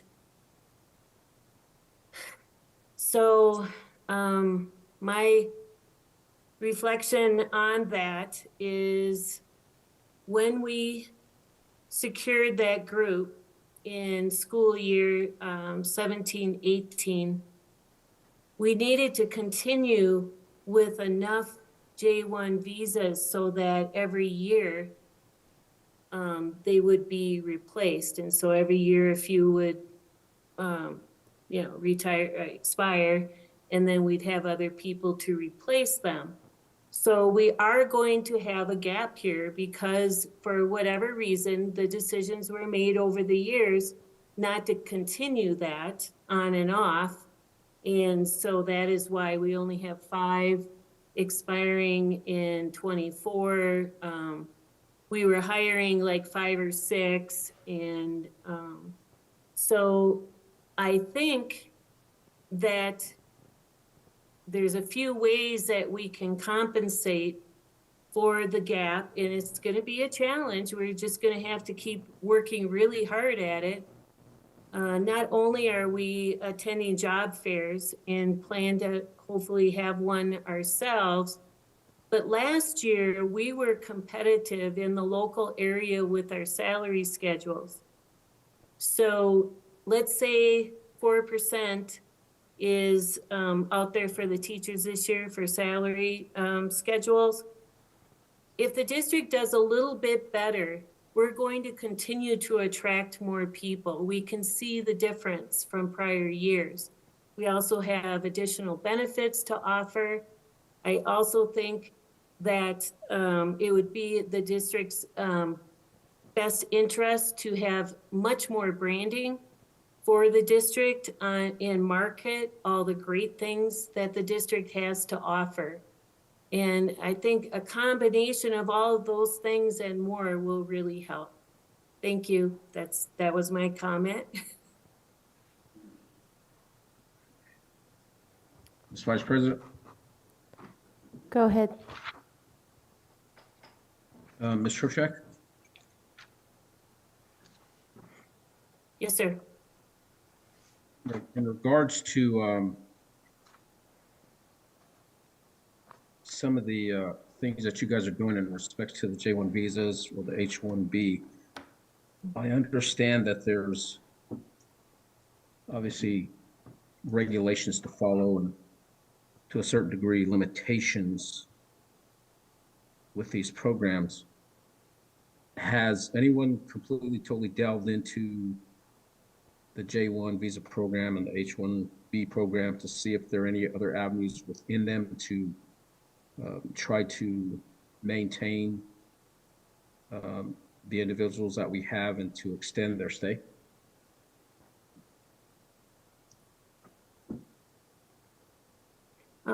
Board President Aspis, Board Member Montoya, there have been multiple conversations looking into the 2-year obligation, many discussions with the J1 visa holders to request back to their country to see if they can get a waiver.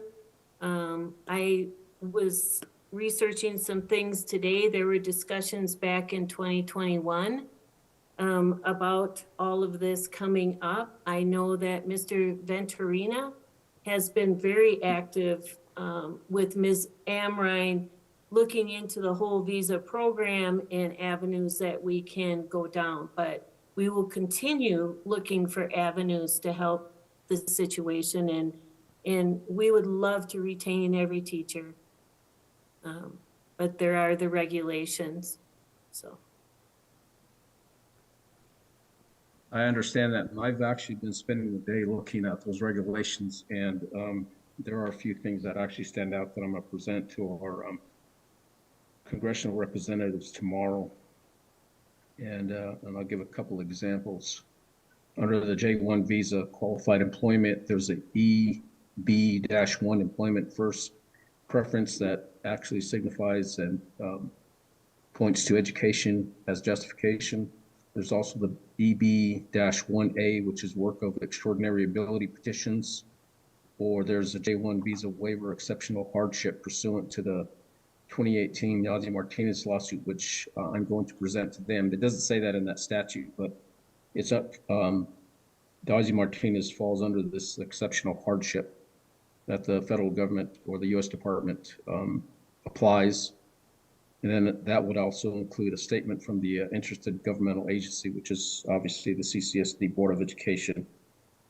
And then when you look deeper into the H-1B visa specialty occupation worker exceptions under 104C and 106A of the American Competitiveness in the 21st Century Act, which is 8 CFR 214.2 H13 D and E, Public Law 10-313, October 17, 2020, 114 Statute 1254. There's paragraph B, C, and J. B stating the extension of the H-1B worker status, which the Attorney General shall extend the stay, and then it goes on to explain why. And then C, which is the increased job flexibility for long delay. That one's explained. And then there's also J, which is increased jobs flexibility for long delay, adjusting status to permanent residency. So again, there are those considerations that I'm going to bring up to the congressional representatives tomorrow to see if there's anything that they can do and push the State Department into assisting this, because we're losing a lot of good people. And again, my justification is really predicated off the 2018 Yazzie Martinez lawsuit and how that lawsuit actually speaks and points to the short supply of teachers, teacher shortages, issues with recruitment and retention, and states the difficulty in that, especially with at-risk students in high-poverty schools. So I don't, like I said, I don't know if that's something that you guys had actually seen or brought up or utilized, but I'm going to press them with that tomorrow. Thank you.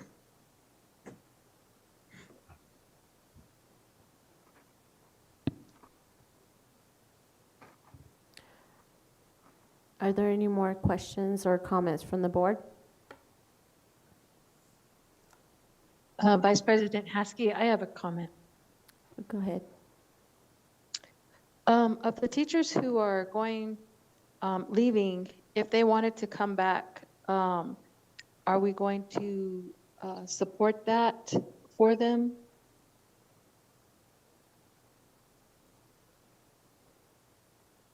Board President, board members, George.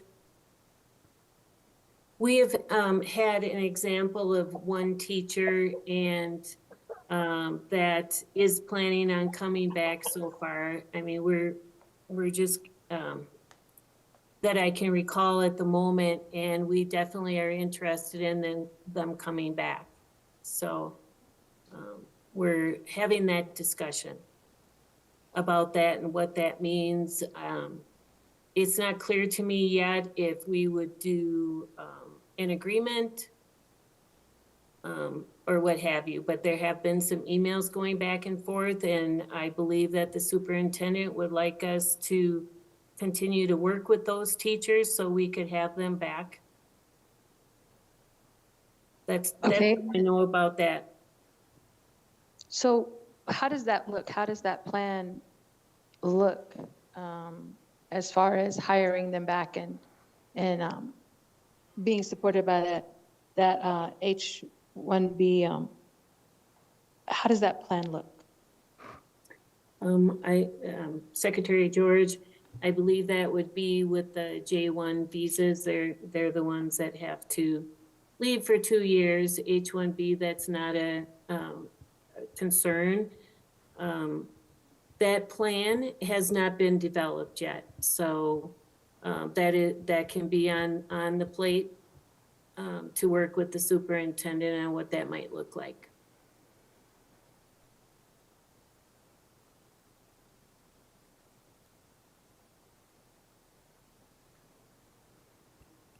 Do you mind if I add to that just real quick?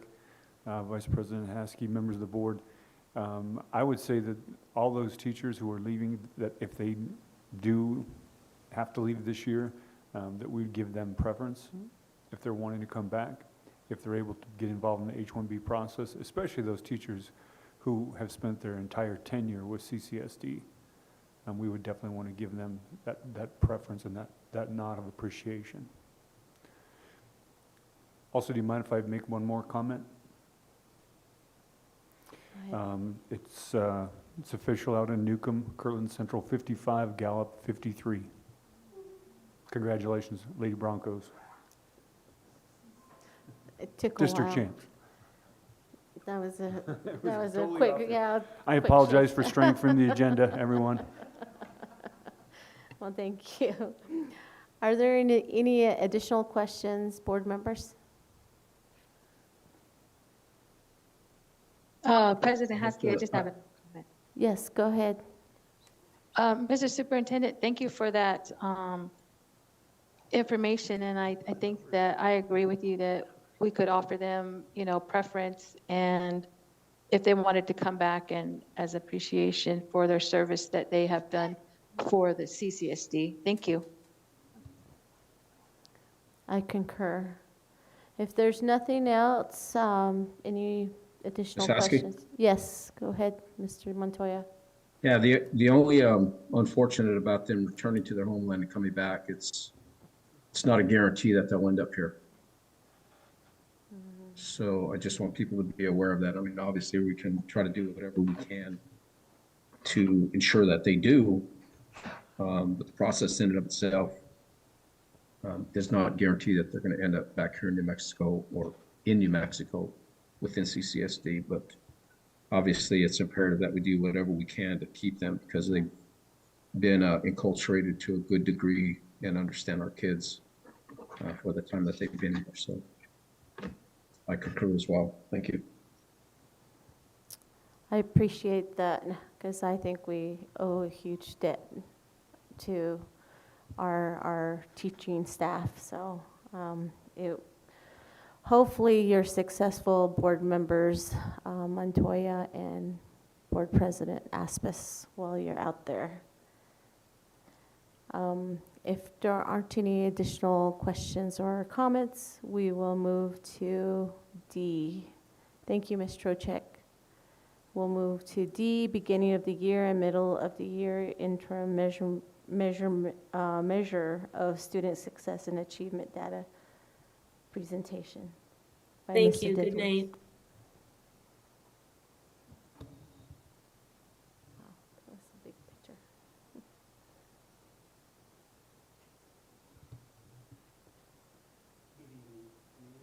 Can't hear you. Can you hear me now? Felt like a commercial. Good evening, board members, President, Vice President Haskey, Mr. Carlson, and community members. So let me try to share my presentation. I didn't have a heavy topic as the previous presentations. Anybody online, if you give me a thumbs up that you can see. I saw Mr. Brooks give a thumbs up that he can see the presentation. All right, again, thank you. My name is Peter Desmond III. I'm the Assistant Superintendent of the school district. And Mr. Carlson asked me to present our beginning of year and comparing it to our middle of year data. So what we're going to look at is we're just focusing on students who are on target. I guess you could say proficiency or mastery. So that's going to be what we're looking at tonight. So as you can see, beginning of year is coded in blue, and then middle of the year is identified with red. And as you can see, across the district, we did have gains. If you pay attention to the middle of the screen, you see Newcomb Elementary School went from 0 to 27% gain, one of the largest gains of the district. Across the board, there are 18 tested areas from 3rd grade through 8th grade, and also look at Najchiti went from 0 to 10%. Ojo Amarillo also went from 0 to 16%. So some nice gains across the board. Next, and this was 3rd grade reading. Next, we'll take a look at 3rd grade language arts. And as you can tell, same thing. We had gains across the board. The most significant gain was, let's see, Ojo went from 7 to 18% students who are on target. So very similar trend that we're seeing. Something to note, like we see in the middle of the screen there, Newcomb went from 4 to 4. I have been meeting with principals and talking and basically having data dives, having data conversations with them. Many of these principals have created action plans to address areas where there was no growth or areas where there was decreases in growth. So very, very data-driven process that we're engaged in. So let's take a look at math. So math, this is third grade math again. Notice how we only had one school that had 2% proficiency at the beginning of the year.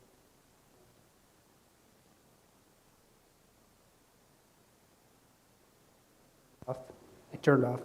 And as you can see, we've had some significant gains across the district. As you can see, Judy Nelson hit 10%, Newcomb also hit 8%. On the very right, you can see the district level of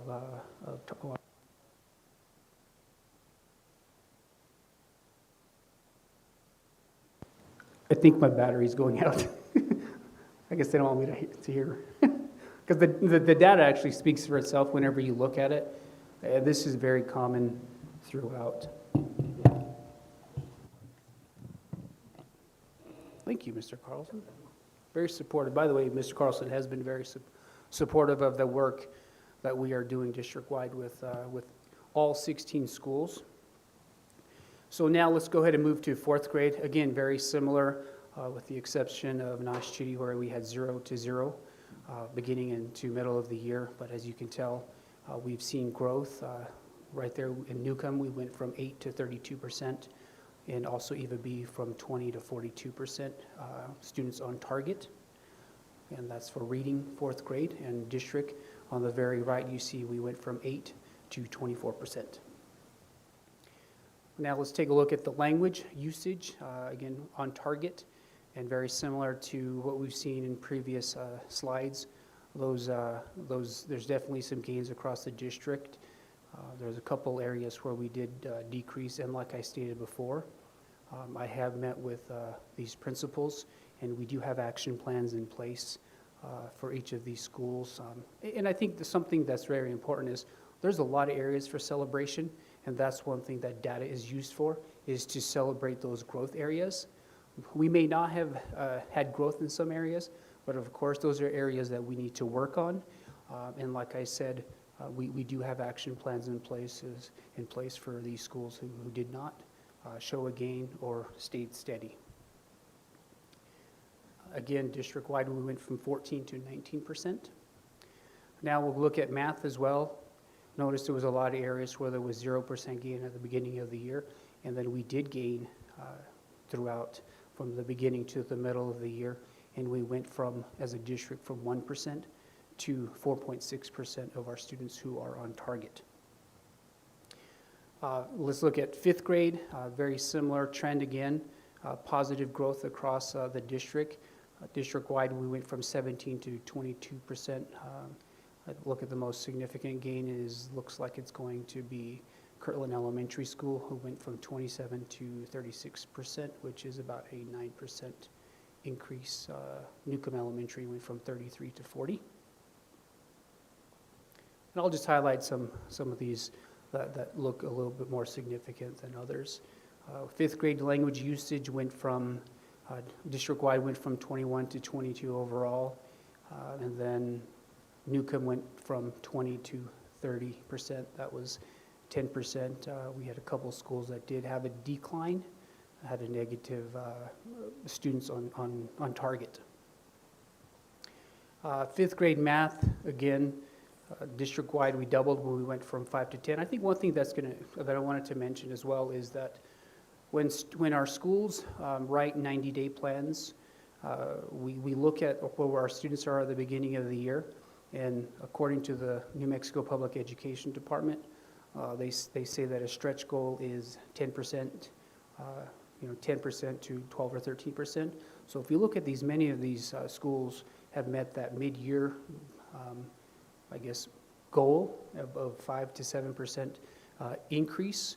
So again, every one of our schools showed growth as indicated on the graph. And again, like I said, 5 to 10%.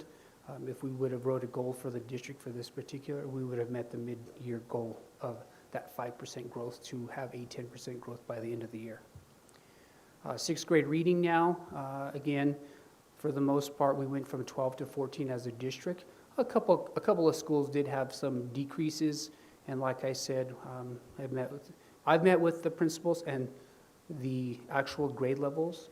The principals have also met with each of the professional learning communities. Basically, when I say PLCs, professional learning communities, it's a team of teachers for that grade level. So they've met with them. They've done data dives as well. They've looked at the data, the strengths and weaknesses, and those, of course, those areas that they can improve on. Let's take a look at language usage.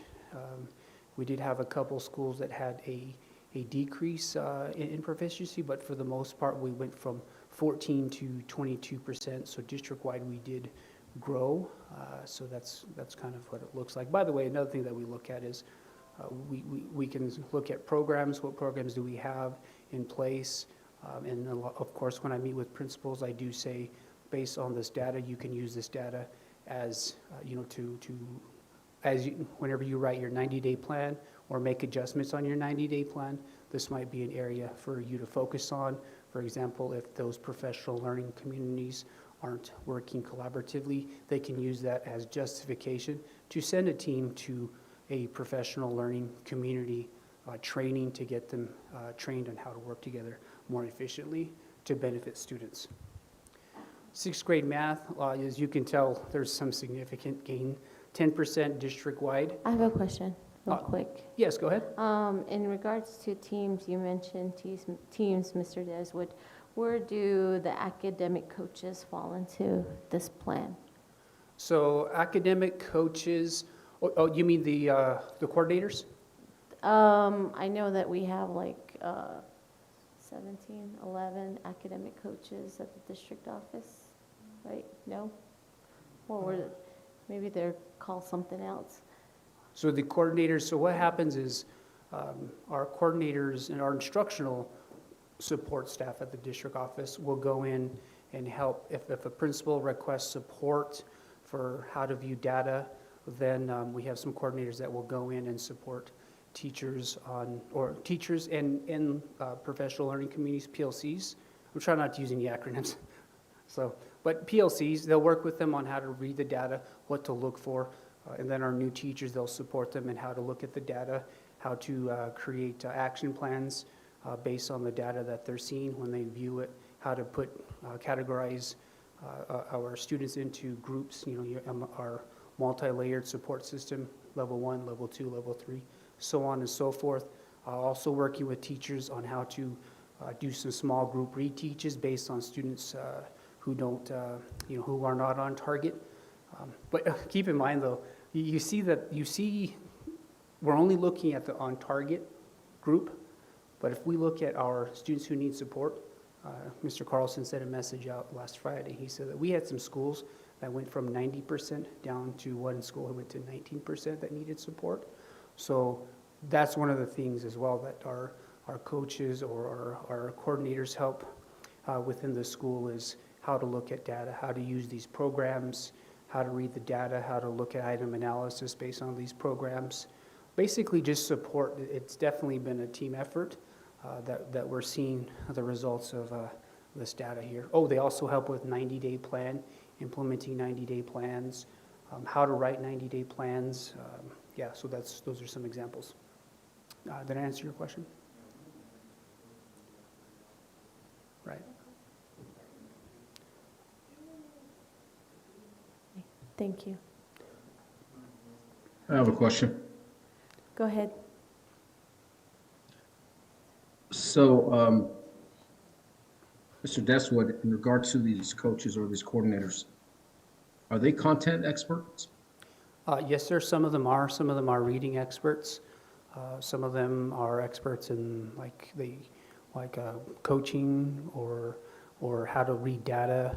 For example, one of our coordinators goes in and works with PLCs and how to item analysis how to item analyze test questions based on the program, actually how to navigate the program as well.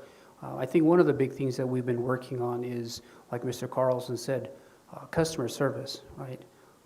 Not saying, oh, that's not my area of expertise, but just being available to support teachers in any manner that they need. So the other question I have is, these individuals that are coordinators or coaches, again, are they interventionists? Technically interventionists in respects to being able to provide that content at a level that is applicable to the needs of the teachers? Yes, sir. We do have some who are like reading specialists or you know, how intervention specialists as far as like MLSS, or even like the SAT process as well. So that's kind of, they'll go in and support teachers and also principals. Actually, the instructional coordinators in the curriculum instruction department have actually been building administrators as well. So they've been trained on how to coach teachers. Okay, so can we quantify their success in regards to the outcomes that we're looking at? Are they responsible for that outcome? Well, as I stated earlier, it's definitely a team effort, but I think one thing that's been really beneficial is when Mr. Carlson at the beginning of the year talked about having 3 focus areas. So then when we go in and do walkthroughs, we focus on three areas of instruction to see if that's evident. And then they also look at strategies to, for example, engage students in think, pair, share, or elbow partners, or how to, let's see, turn and talk. Let's see, what else? Also, maybe questioning strategies, reminding teachers about being, you know, up and about, walking around the classroom, how to engage the students.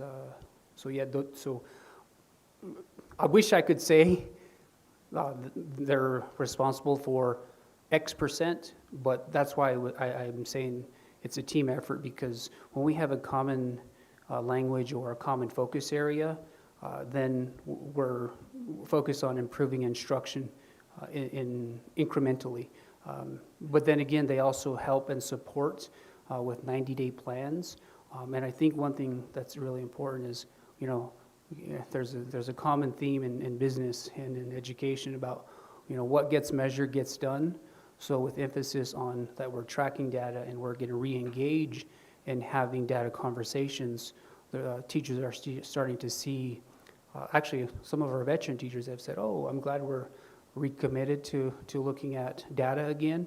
And of course, we have teams across the district who no matter who the leaders are, they still look at data, because it's just a part of being a good teacher. So I hope that answered your question, sir. No, not really, because to your point of what gets measured gets done, I would also say what gets done gets measured, because I want to see quantifiable results from the investments of the individuals that are going into these buildings. Because again, we're facing a 2-year learning loss. And from my perspective, being called to the carpet in front of the LFC and told we're not investing enough in their classrooms, this is an outcome of that, or should be. It should be quantifiable to say that X amount of intensive training and or professional development or coaches or interventionists are providing a very high level of intervention, as it were, and guidance is turning out a certain percentage of increase from the data that we're looking at. And to assume, quite frankly, again, does no justice to our students. We need to see tangible results that we can look at and point to say that this investment of the coaches or coordinators contributes to the outcome of these kids. And again, I say that with all seriousness in respect to the board having to answer to the LFC in the state of New Mexico on what we're doing and what we're not doing. So from that business perspective, just as they do in business, I certainly would like to see and know that that investment is paying off. Thank you. Yes, sir. President Haskell, I have a question. Go ahead.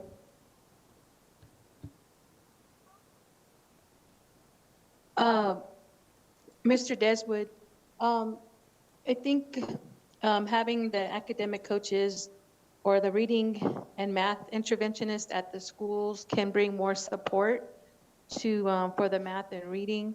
And then also, can you tell us how the Critical Friends role is helping the instructional support with the proficiency rates? Yes, absolutely. So one component, or it starts by having a curriculum that teachers can go to and view. So Critical Friends from each of the buildings came together, and by the way, this was before I came on board, but this work was done, I believe, over the summer, last summer and previous years. But having curriculum maps, having curriculum documents available for teachers. So those Critical Friends were definitely part of that process of having a curriculum that they can look at. So then all of our teachers can go to that site, which it's a Google document or a Google sheet where teachers can go to, and definitely part of that process. From what I recall, Critical Friends are also, like for example, the textbook adoption is going on right now, so they're definitely a part of those processes. I believe, I remember Ms. Huffman stating that they were trained at critical vetting different things. There's a process that Critical Friends were trained in to vet curriculum, to vet different aspects of curriculum.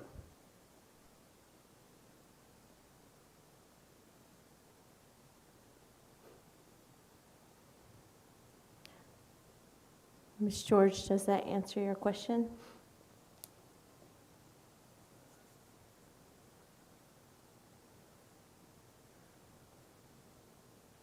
Okay. Please continue, Mr. Deswood. Yes, absolutely. And again, we did 10% growth there, 11 to 21% on target. Well, let's take a look at 7th grade reading. We did have this is, by the way, one of the few areas, there were 2 areas where we had a decrease in on target district-wide, and the 7th grade reading is one of those areas. We did have one school show a growth, went from 10 to 14, and like I said, if we see this, my first inclination is, okay, what are we doing? What do we need to be doing differently? Let's take a look and break it down a little bit more granular and try to understand what's going on. Maybe the reading program, what were we not doing? So those conversations, like I said, are definitely occurring as we speak. In fact, I just recently, one of the schools sent me their action plan, and I took a look at it, and it's pretty detailed for trying to correct what we're seeing as an example right here. So this is one area where we did show a 2% decrease district-wide. So 7th grade language usage, again, back to the positive trend, except our Newcomb school, but as a district, we went from 14 to 18% proficiency, and Kirtland looks like they had an 8% gain in proficiency. 7th grade math, again, we just had one decrease, went from 1% on target to no % on target. This again, that conversation we start to have, okay, what did we do wrong? Why did we not have any growth? But we look at the on target, but remember, like I said, my second thing to look at is what % of our students, right, because it's about growth, what % of our students went from needing support to nearing what was it called? The middle one? Not nearing proficiency, oh, needing support to, but we look at it and then we look and see that there was a decrease in our level 1 to our middle tier, okay. But as a district, we went from 5 to 8%, so we did have growth overall. And then we're looking at 8th grade reading percent on target. As a district, we had a 2% gain, and most significantly was 14 to 21, so 7% at Tsebetsa, and then we did have a decrease from 15 to 12 at Newcomb. The next one is 8th grade language usage. Again, we went from 6 to 14 district-wide, and as you can see, we had 2 areas where there was large gains of 10% at Kirtland and Tsebetsa Middle School. And then lastly, mathematics. We went from 6% on target to 11% district-wide. Excuse me, as you can see, we did have growth in all 3 schools. And like I was saying, overall, 16 out of those 18 tested areas showed positive growth. That was completely district-wide. And of course, those 16 areas are areas for celebration. And those 2 areas, we need to dig a little bit deeper to find out what's going on, what we need to adjust, and then putting a plan in place to try to correct and have that switch to be positive growth. I stand for questions. Are there any questions? Vice from the President? board? Yes, go ahead. Mr. Desswood, I appreciate Ms. George bringing up the question regarding critical friends. My question, again, looking at it from an outcomes perspective, is are all of the critical friends level 2 or higher?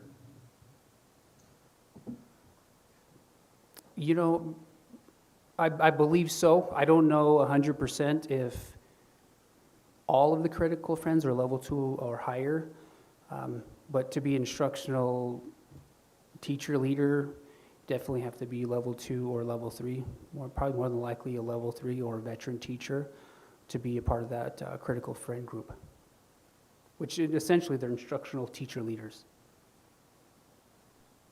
Okay, I know I brought this up before, and I don't know if you had heard it, but when we look at these qualifications respects to who's guiding who or who should be guiding who, you want those individuals that have continued growth, and that continued growth, as you all know, just a matter of going to the data department and getting that information from 3 years, 5 years, 10 years back to see who has consistent and constant growth within the schools, to try to utilize that experience and expertise to help develop the others around them. Is that not a fair statement? I absolutely agree with you. In my previous school, I did have in my previous school, they call them instructional teacher leaders, ITLs. But in my building, I had a teacher that was, teaching for 27 years. He was only a level 2 teacher, but he knew the content. He knew the content well. He just didn't go and get the master's degree to move to that level 3 instructional leader according to the PED. But I'm assuming some of our critical friends do fall under that category as well, because a good teacher, I honestly don't believe to be a good teacher, you have to go and get a master's degree or those little letters after your name, because, good teachers, they learn, they're constantly growing, they're reading, they're looking at research, they're attending professional development, they're action research oriented, where they're trying stuff, and whatever works, they implement it. If it works, they keep it. If they don't, they throw it out and look at something else. And whatever benefits the kids the most, that's to me, that would be the way I would approach it. Under the ideal circumstances, that's what you would want, obviously.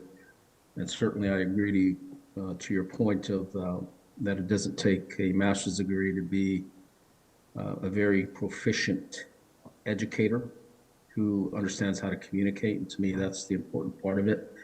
And I totally disagree with the PED pushing master's degree for individuals to obtain level 3. To me, quite often, and it's no disrespect to anybody that does it, but that's a matter of window dressing, in my humble opinion. And I want people to understand that when I say that, because again, especially when we're talking about elementary school, the ability to communicate that information to these kids is what's really most paramount. That they retain that and understand that and become proficient by the time they leave whatever grade they're in, 1st through 3rd, 4th through 5th, and then move on to junior high to start that progressive learning. So in that respect, I'm in total agreement with you and disagreement with PED. Now, again, in my perspective, looking at it as an outcomes consideration, that to me it's important to understand that we have those quality individuals that have that yearly growth consistently that are in those positions, if that's what we're going to utilize. So thank you. Yes, you're welcome.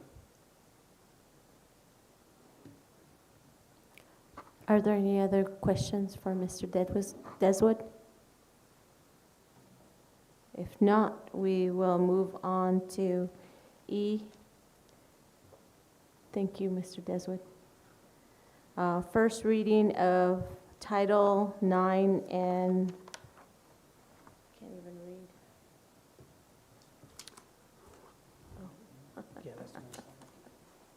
read. Thank you, board members, again, for allowing me to share the data.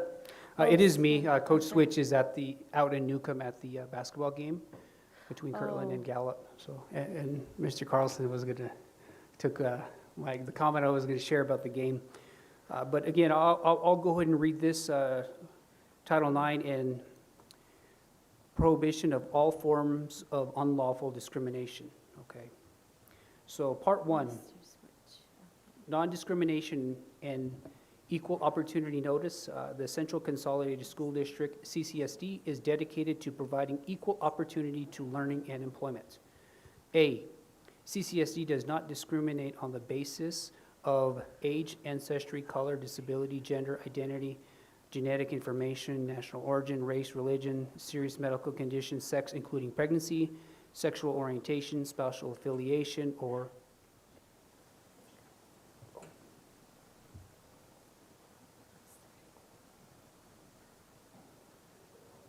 Was that loud? What happened? oh, sorry, they said to share back Oh, with okay. Sharon so that we can project it. Okay. I thought you were looking for a reading See, I can't even interventionist. see. I can't see over there. I can't really see here. It'll be just a bit. I think I was on.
So I believe I left off at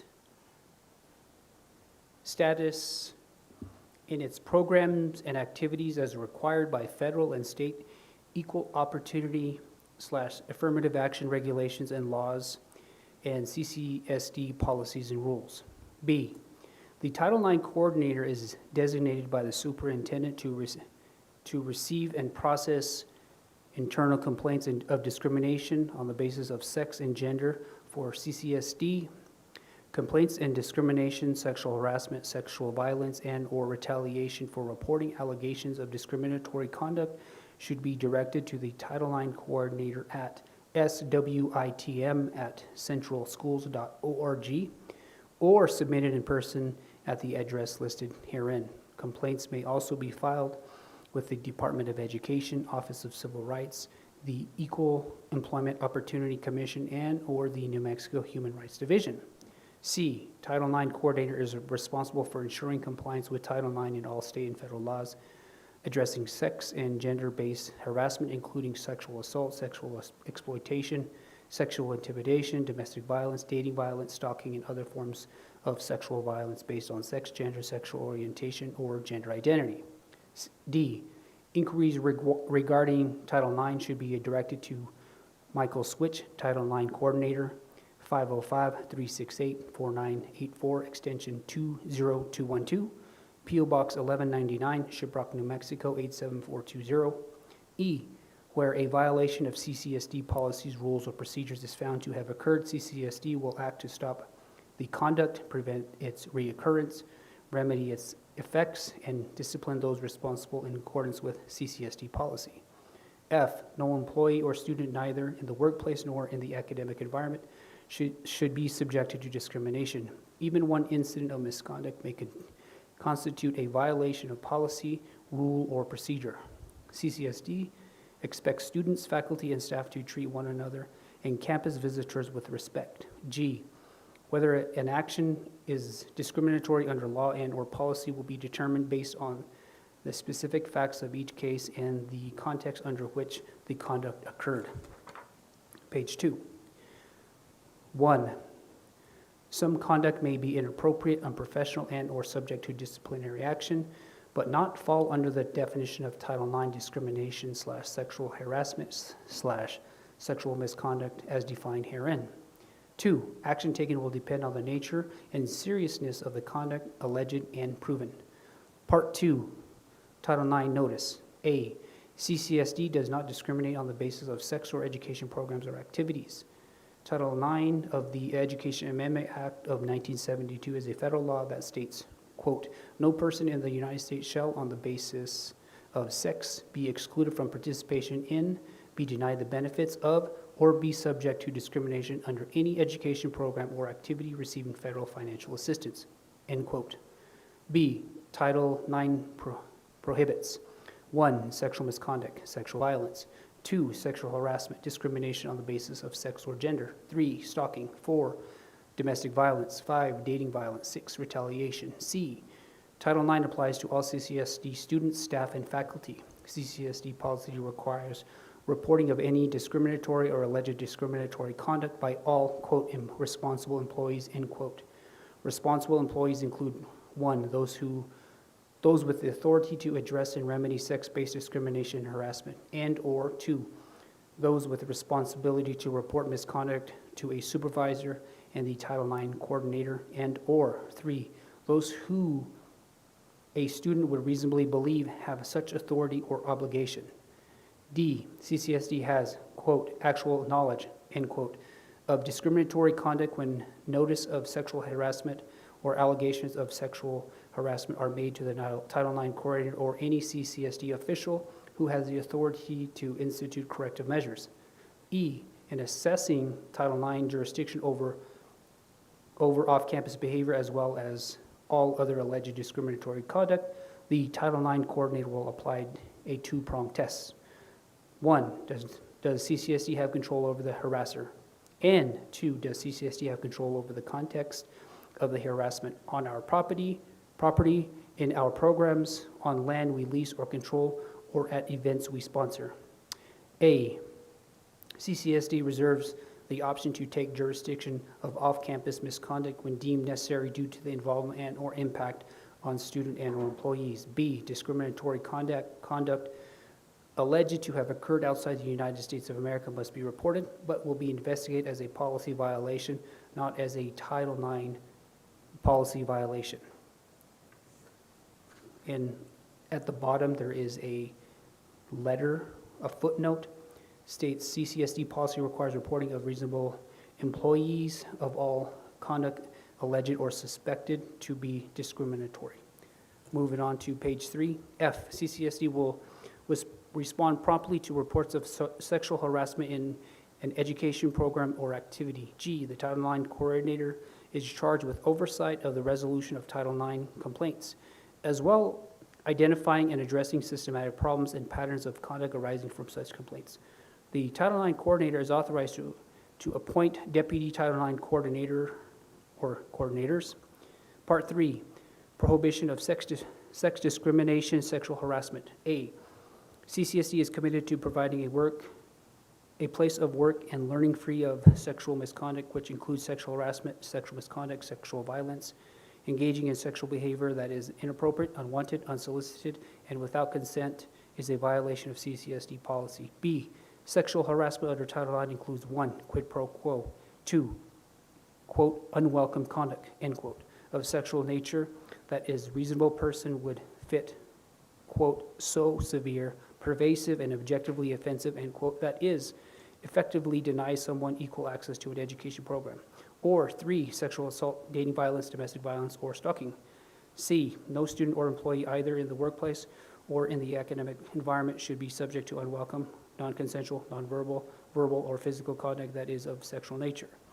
Even one incident may constitute a violation of CCSD's policy, rule, or procedures. D, conduct of sexual nature constitutes a violation of CCSD policy and or law and policy when 1, submission to such conduct is made either explicit or implicitly in term or condition of an individual's employment or academic status. 2, submission to or rejection of the conduct is used as a basis for academic or employment decision or evaluations or permission to participate in any activity. Or 3, the conduct has the purpose or effect to substantially interfering with an individual's academic or work performance, or creating an intimidating, hostile, or offensive environment in which to work or learn.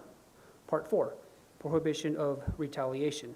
A, retaliation against an individual who in good faith reports allegations of discriminatory conduct or provides information in an investigation about behavior that may violate CCSD policy, rules, or procedures is prohibited. 1, such conduct will be grounds for disciplinary action upon to and including termination, suspension from CCSD programs, activities, and employment. B, any student or employee engaging in protected activity of making a complaint/report of discrimination or sexual harassment in good faith and or cooperating in an investigation of allegations may not be adversely affected in the terms and conditions of their education or employment. C, retaliation includes but is not limited to 1, adverse action taken to keep someone from opposing a discriminatory practice or from participating in a discrimination proceeding.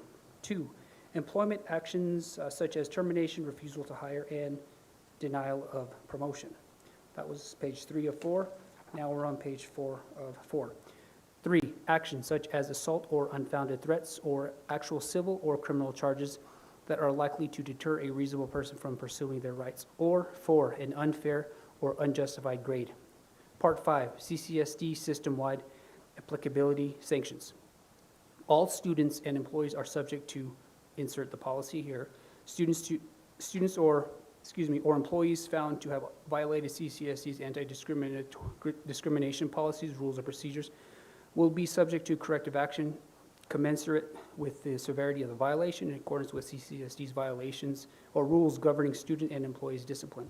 Reports/complaints of alleged discriminatory conduct by visitors, consultants, independent contracts, and other third parties at CCSD should also be made to the Title IX coordinator. Title IX coordinator will work with CCSD departments, units, and colleges to take necessary steps to protect the CCSD community from discriminatory conduct, including but not limited to restricting access to CCSD facilities for individuals engaging in conduct, requiring training, written notice, and all other steps necessary to stop the conduct and prevent reoccurrence. Part 6, policy distribution. Notice of this policy and or how it may be accessed will be distributed annually to all CCSD students and employees. Human Resources and the Title IX coordinator will maintain documentation of distribution.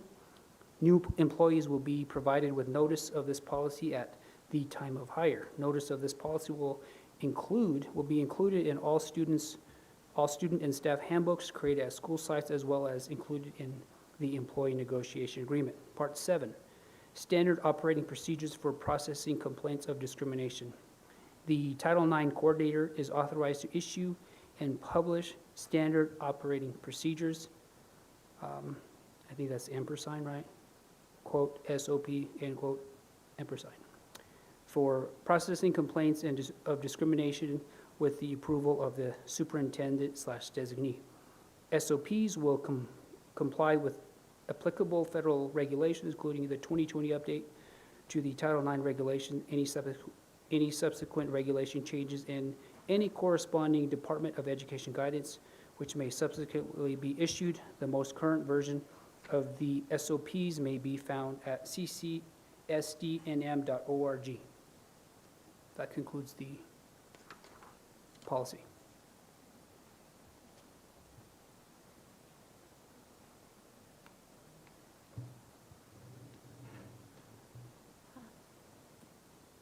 Are there any questions or comments for the first reading of Title IX and prohibition of all forms of unlawful discrimination? Madam Vice President, Go ahead. am I to assume that in line E, where violation of CCSD policies, rules, or procedures is found to have occurred, CCSD will act to stop the conduct, grant its reassurance? On that determination, are we going to have legal counsel look at it, or is it going to be subjective to the individual, which would be the coordinator, to make that determination? Thank you for the question, sir. The Title IX coordinator will work in conjunction with the district lawyer. Okay, I just want to make sure we're dotting I's across our T's, not once but twice, if not 3 times, to ensure that subjectivity, because of the way it was expressed to us in the training in regards to Title IX, the allegations are considerate to how they are received and not given. So I appreciate that. Thank you. Thank you. Are there any additional questions? If not, we will go to the first reading of E-0150 EB Environmental and Safety Programs by Amanda Sutherland. Can't see. Good evening, Board President, Board members, community. Before I start, I just wanted to give a little background of how this policy came about. So even back 2016, 2017, we had started really looking into our students, and especially our Dene students that were struggling with mental health. And we had a high number of cutting and suicidal ideation.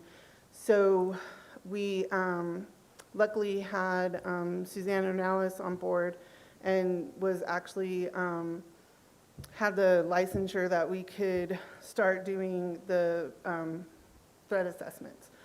So from there, she's been doing threat assessments. We've actually this past year she's done 34 with one right now in progress. We do have instances, not often, but where they're higher level of like deviant sexual behavior or deeper mental health crisis that we need to contract out for, because we need the specialty license and the person that is trained in those areas. Also, what we have done in the past years is we sometimes have staff in crisis that need threat assessment as well. So we've have process and procedure, but looking at that and then looking at our data, Devin and David, along with Christy and Suzanne, we've been kind of doing some research. David and Devin came across Oxford School District, which had a shooting in November 30th, 2021, that unfortunately left 4 students dead and 7 injured. Out of that instance, there's civil lawsuits filed against the district and multiple employees. In these suits, it's alleged that the school counselor, admin, teachers, a security guard, and others failed to act and did not report concerns about shooter before the crime. So with that information and that research, and then started looking at our policy, and there really wasn't anything that addressed the threat assessment part, we felt like it was necessary to come up with a policy that could just mention it in our policy. Instead of just having the procedure, we wanted to make sure that it aligned. So that's how this came about. So with David, Devin, Mr. Deswood, Christy Brown, our coordinator of health and wellness, and Suzanne Ornelas, our school psych, they consulted with us and we came up with this policy. So that's just kind of some background that we felt like we just wanted to align. We have been following the school safety plan, threat assessment and protocol, and we mentioned that in this policy as well. So we've been doing things, but we just noticed that we didn't have it in policy. So this is our new policy. So in red, for the first part, we added threat assessment, emergency procedure, traffic safety, problems and threat assessments relevant to students, employees, and the community. School safety information. The Board of Education is committed to maintaining a safe school environment. The board believes that school crime and violence are multifaceted problems which need to be addressed in a manner that utilizes the best resources and coordinated efforts of the school district personnel, law enforcement agencies, and families. The board further believes that the school administrators and local law enforcement officials must work together to provide for safety and welfare of students while they are at school or a school-sponsored activity, or while en route to or from school, or a school-sponsored activity. The board also believes that the first step in addressing school crime and violence is to assess the extent and nature of the problem or threat, and then plan and implement strategies that promote school safety and minimize the likelihood of school crime and violence. In furtherance of its commitment to a safe school environment, the board has prohibited weapons on school property and school-sponsored events. See Board Policy J2300. This prohibition is reasonably related to the legitimate educational concerns, including the ability to provide a safe and secure learning and social environment for its students, and controlling and minimizing disruptions in the educational process. The presence of dangerous weapons on school property or at school-sponsored events creates a potentially dangerous situation for students, staff, visitors, and may trigger precautionary safety responses which disrupt the educational process and learning environment for students. The superintendent shall designate persons in charge of the district school safe plan pursuant to New Mexico law and New Mexico PED regulation. District contact person. In accordance with state law, the board hereby designates the superintendent or designee as a district contact person who shall receive information from law enforcement officials, prosecutors, the court officials, including receipt of the information provided from the San Juan County See Something, Say Something anonymous reporting system. Threat assessment. The board is committed to providing a safe and secure learning environment for student and staff. The policy establishes a school-based threat assessment program to provide for a timely and methodical school-based threat assessment and management in conjunction with the district safe school plan approved by the New Mexico PED. Effective threat assessment best occurs in school climates of safety, respect, and emotional support. Student behavior, rather than a student demographic or personal characteristics, will serve as the basis for a school-based threat assessment. The primary purpose of a threat assessment is to minimize the risk of targeted violence at school. This policy is designed to be consistent with the process for identifying, assessing, evaluating, and managing students who may pose a threat and set forth in the New Mexico Public Education Safe Schools Plan guidance. The goal of the threat assessment process is to take appropriate preventative or corrective measures to maintain a safe school environment, protect and support potential victims, and provide assistance and appropriate to the student requiring assessment. The board authorizes the superintendent to create building-level chain threat assessment teams as identified in each school's SAFE plan, which is mitigation section 5.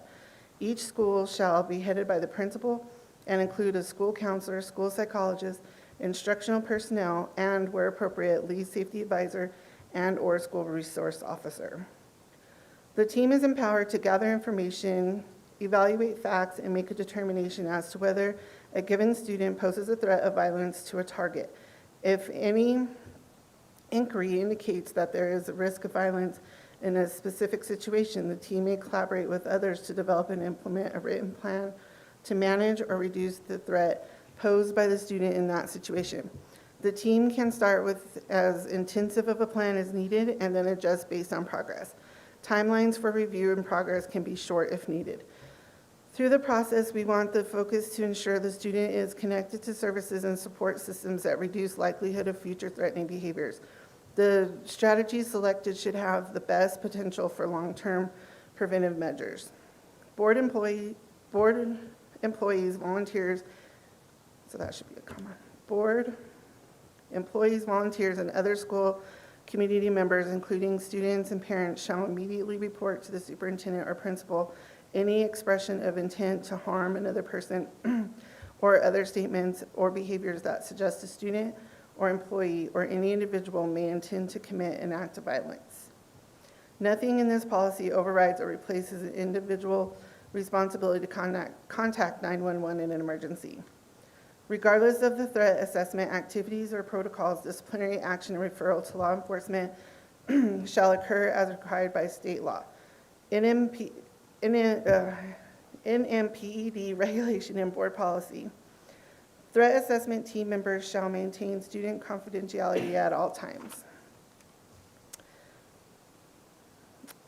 Then on E-0161, we added in red to the responsibilities and maintenance supervisor, regular inspections of the maintenance of facilities and annual reports, and then any concerns related to individuals proposing threat or danger to safety. Under responsibilities of school principals, in red, any concerns related to individuals posing threat to or danger to the safety. Responsibilities of transportation supervisor, in red, any concerns related to individuals proposing threat or danger to the safety. Responsibilities of other employees, in red, any concerns related to individuals posing threat or danger to the safety. Responsibilities of students, in blue, strike out, avoid. In red, do not engage in the following behaviors. And then in red, any concerns related to individuals posing threat or danger to the safety.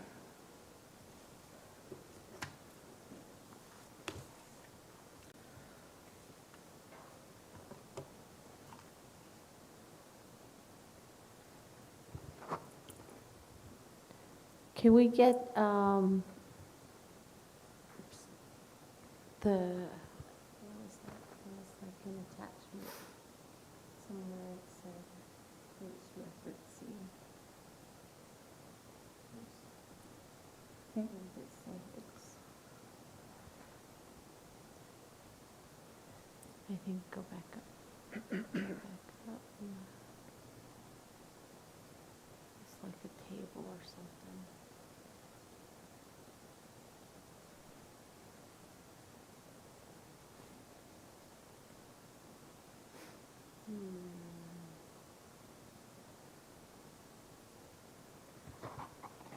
There was a document that was referenced in here in parentheses. I Oh, saw is it the, it is on the second page. The board authorizes the superintendent to create building-level trained threat assessment team as identified in each school's safe school plan. Superintendent, can we get a copy of that for the next reading? I'd like to see what that is. For board members, do you have any questions or comments? If I may, please. You may. Thank you.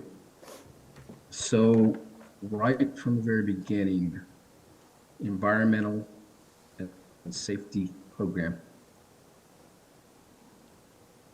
Is this to supplant environmental? And to tie this into the environmental, how does that actually work? I understand the safety aspect of it, but tying it directly to environmental when the intent, from my understanding, should have been a threat assessment of the possibility of leakage being acknowledged or identified from a student in respects to possible threat to others. How does the environmental portion work into that? So if I understand, so our thought process was that this was this would be the policy already in place that this would fit into. Because the practice safety shall also be considered the facet of the instructional plan of the district schools by virtue of educational programs in traffic, pedestrian safety, driver education, the fire prevention, emergency procedures. And then we added the threat assessment to the school site selection, emergency procedures, the traffic safety, so that when we include that in our training for not only our principals, our staff, but we're also training our students with the see something, say something. So if they're reporting, then this also lands into the implementation of our administrators and our teachers, making sure that we're communicating all the occurrences that are happening. Okay, so what you're telling me, this is a blanket? This is what we looked at for Oxford District, and then built into ours for more teeth, I guess. Because like I said, we've been following our safe school plans. We've been already implementing, we have a referral process, we have an intake form, we've been doing it. We just noticed that we needed something in our policy. Okay, so what's going to cover the actual steps when leakage is detected or recognized by an educator or even a student or even a parent? Or is that laid out in this? So on the E0161, responsibility so already in policies, maintain overall safety programs and maintenance and operation of buildings and grounds, provide specialized assistance, regular inspections on maintenance and facilities is the red, report promptly to immediate supervisor of any defects in the buildings, grounds, or equipment and injuries, any concerns related to individuals proposing threat or danger to the safety, health, or comfort. So I think our purpose was to make sure that we had in policy that any type of a threat to the environment, the school, the safety, people coming on campus, that it be reported.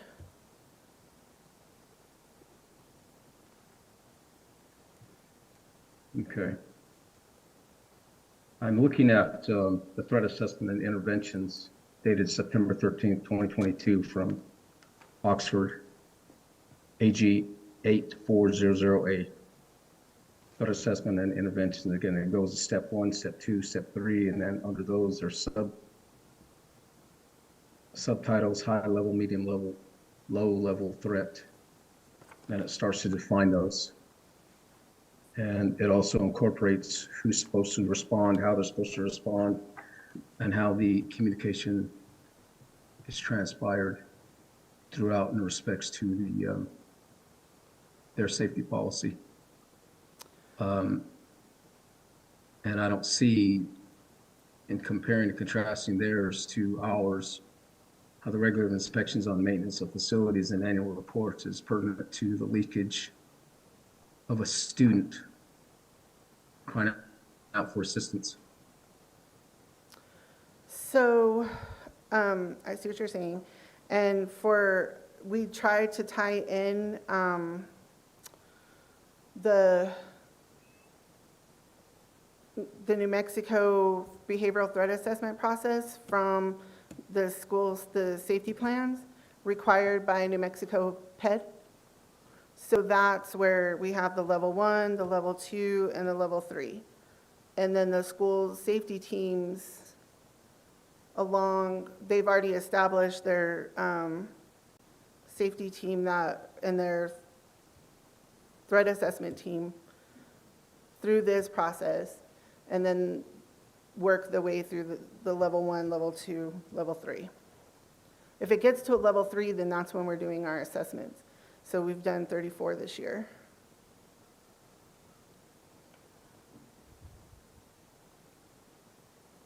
I see Ms. Castillo has her hand raised. Good evening, everyone. I just wanted to make a couple of comments. You know, I was asked to just sort of weigh in on this and take a look at this. And one of the things we really talked about was, you know, how much should go into the policy when you have a required school safety plan that's on file with the PED. It's required to be updated every 3 years and accepted and approved by the PED. And so that school safety plan has a lot of, I think, the detail that you may be looking for. And so the idea was to keep the policy a little more broad and let the school safety plan carry the detail. And when we talked about this particular policy, you mentioned, you know, the environment alongside with the safety plan, school safety.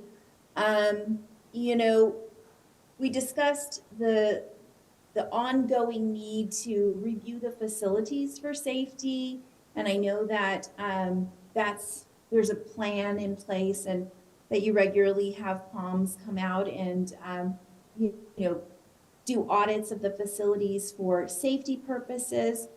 You know, that in the Uvalde shooting, there was a lot of attention paid to like a door that didn't latch. So those kinds of things really fit into the environmental safety, in addition to just regular attention to anything that could be harmful in the school environment. And then the other piece of it is really that school safety piece and why we do threat assessments and under what conditions. So making it a little more broad, I think, was the thought, and then let the school safety plan carry the weight of the specifics. So I just wanted to kind of give you a little thought, a little overview of the thought process there. Madam Vice President? Yes, go ahead. I understand that explanation, but that certainly wasn't the genesis of the intent of the threat assessment in regards to what we're looking at. And I believe I was the one that made mention and suggested the development of the threat assessment in regards to what transpired in Oxford, Michigan. And there was obviously a failing of the lack of following the policy, which was clearly in place, that the administrators did not adhere to. And really that's what, in my opinion, personally speaking, that's what I'm looking for, is an outline to be followed by every single individual that is part of that process and their function to fulfill that process. Which, when you look at this, again, the use of the term broad, and that's why I made the statement blanket. That's what this is. But what I'm looking for is something specifically that would address to help to mitigate any opportunities that transpired in Oxford, Michigan. There was a complete failure on the part of the administration not to adhere and follow the policy that they had in place that clearly laid out and delineated what they're supposed to do. And I don't see that here. Yeah, if I could just respond to that. briefly. I understand what you're saying. I think the idea was that, you're right, this is broad intentionally because the safety plan needs to be a little more specific and nimble. And so the safety plan is where the detail that you're looking for lies. And I think that's important because that safety plan gets updated on a regular basis, whereas, policy is not as nimble, not as flexible, not as easily updated. So it's a consideration when you're taking a look at this. Madam Vice President, I understand what is being stated, but I totally respectfully disagree on what has been laid out here. Because, the understanding of what transpired and what happened,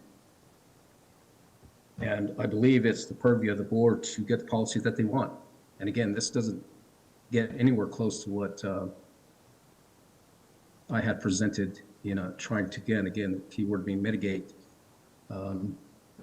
any opportunity for what happened in Michigan to happen here, or what happened in Texas, or even recently where a little second grader shoots the teacher in the stomach. That's what I'm looking for. And that's what I would hope this board would adopt, is something that is not broad in scope, but is specific to how we move through, or how the district transpires through any event that may occur again because of leakage that is being neglected and not brought to the attention of the administration and dealt with. Then that's when you start incorporating all these other little tangibles that play into how you address these things. But from the document that was just read, it doesn't do that at all. If I could. So last, for process, and I hear you and I feel you, because that this ties into what I was saying last month as well, is that, we probably back, December 7th, 2017 changed New Mexico safety in schools 1,000%. So I think PD did a good job with updating their safe school plans and having that redone. We had a lot of different training. We've had instances where we've learned and grown, and we're on the same page with the implementation of putting this all together. And last month I was talking about how our procedures have grown and our processes, because now we're working with the principals, making sure that if there's an incident and a report that we are contacting, we're calling police, we're calling CYFD. There's a whole protocol that has to happen on their end. And then like today, something came through, and the first response is, don't forget to make the referral to Suzanne if the investigation turns into truth, then we need to do the threat assessment to make sure that it's not happening. So we have things in place, and we're doing that. And I don't know, maybe, I was just thinking maybe it would help the next reading to maybe go over that part, the mitigation section, the protection and mitigation, and we can go through that part and then tie in. But I do think that we're definitely all on the same page. We just need to figure out how it's going to look on paper. Madam Vice President? Go ahead. With all due respect, I don't even think we're close. Because again, in respect to what I put out there to be considered, this document that was read, again, doesn't even allude to that at all, period. End of discussion on that point. The other consideration is the fact that there's no addressing of how we report to the Navajo Nation. There's no nothing stated in respect to, from the comments from Ms. Sutherland in regards to mentioning of the Navajo process at all. because we certainly have to take that into consideration, considering where the vast majority of our schools are and who they relate to. So again, with all due respect, it is nothing that I would respectfully say is even close to mirroring what the consideration should be for a threat assessment in regards, and again, in regards to what's transpired over the past year in the United States, and again, especially using as the example, Oxford, Michigan, and the complete and total failure of that school to not follow their own policy, which was absolutely laid out very clear and specific. And again, utilizing the PED's own processes. I've read that document. They leave it up to the school districts to devise and create that. They have the generalization of their processes in place, and then the school district can do that. Again, what I had said about the policy and the school board being able to have something that they feel is going to work for them and under the considerations, I don't see that here.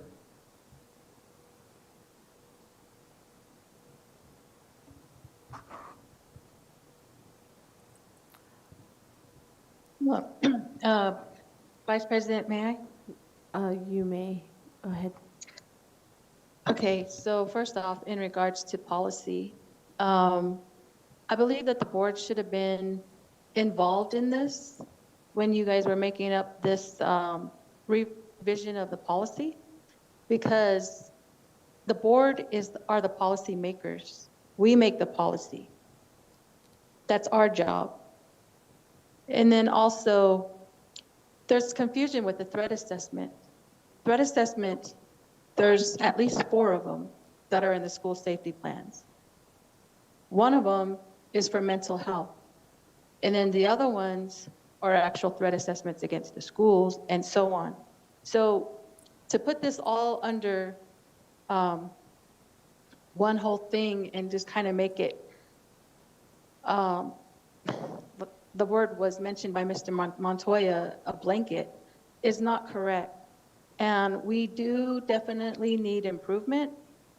And my suggestion would be that we go in, that we have an executive session, or maybe our next board retreat, that we have this safety policy and going over all the school safety plans, because there's a lot that I have to watch what I say. And so that's why I'm saying that we need to go into executive session, because as Mr. Montoya said, we're not even there yet on safety and the protocols. There've been some discrepancies. And when a shooting happens, or a bombing or anything like that, just what's been going on in the world every day, shootings in public places and then finding guns in the schools and whatnot, the board is liable. I mean, the employees under the board, the superintendent, they can get sued, but it's ultimately the board's responsibility.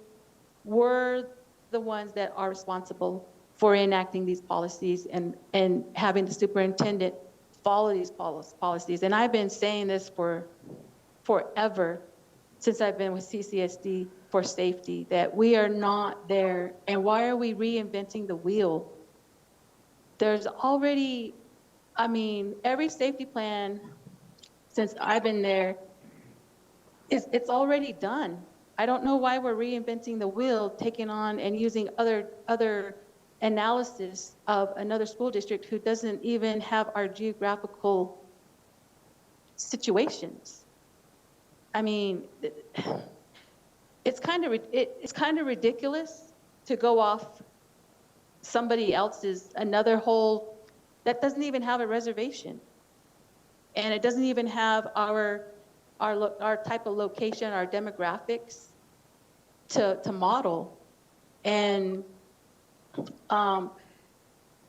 we have to use our resources here. We have a lot of valuable people in the community who work with safety. We have valuable people within our own district and our own departments who are very, knowledgeable and have expertise in safety, but we don't listen to them. Our coordinators, the safety team at the administration level, they don't listen to those experts that we have in our own buildings, in our own departments. And that's sad. And then now we're hearing that we're going outside and we're taking examples from a big city. You know, this really bothers me because safety is my number one thing. I know about safety. And I just think I have to watch myself because the last time, you know, I got called point of order, and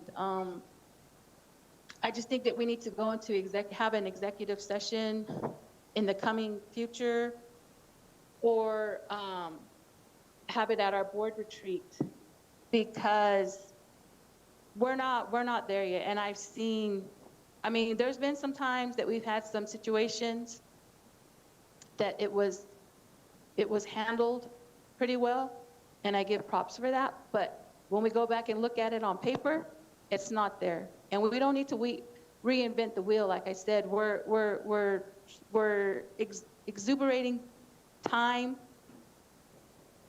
and we're wasting time trying to reinvent the wheel when it's already there. We used to have people who were FEMA certified, ICD 100, 200, and so on, and they knew the process.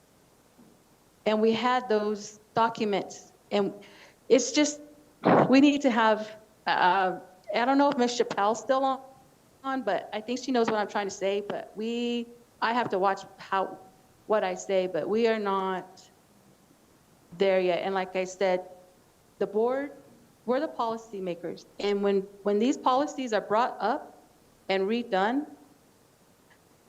I acknowledge that the superintendent has his safety team and has his cabinet members, but when you guys do the policy, the board needs to be involved. We need to be at those meetings, or you need to come and ask for us to have an executive session with you guys, because we're the policy makers and we're responsible. So if a shooting happens or something really bad happens, they're not going to go after the lawyers. They're not going to go after the superintendent or the directors or the coordinators. They're going to come to the board, and we're going to be sued. We're going to be liable. And I do not want to be held in that predicament, to lose a life, whether it's a child or an adult. This is really serious.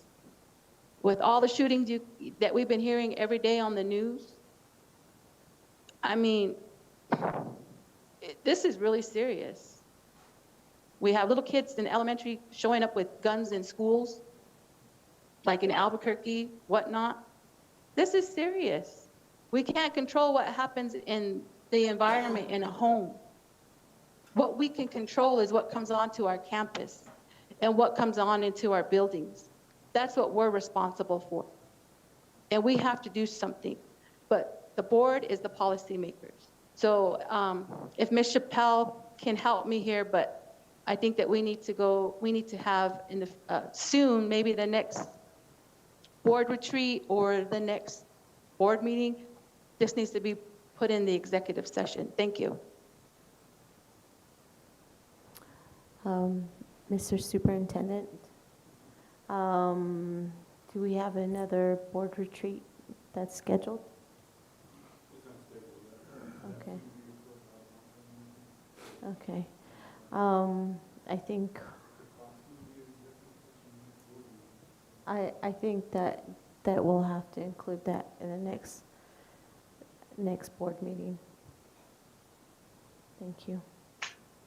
Are there any additional questions or comments? Madam Vice President, do you want me to respond to that? Yes, please. I don't think it's appropriate to have it in executive session, but I do understand what Board Member George is talking about in terms of having more board discussion about what your all's preferences with respect to that policy. And I think it'd be a great item to have in the next board retreat meeting. We do have, as she indicated, quite a bit of expertise. The folks that worked on this also have a lot of expertise. And so I think just bringing all of those folks together would potentially get the policy in place that you all want.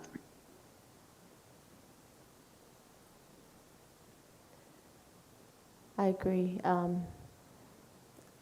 think this would be, when we schedule the next board retreat, hopefully it'll be soon.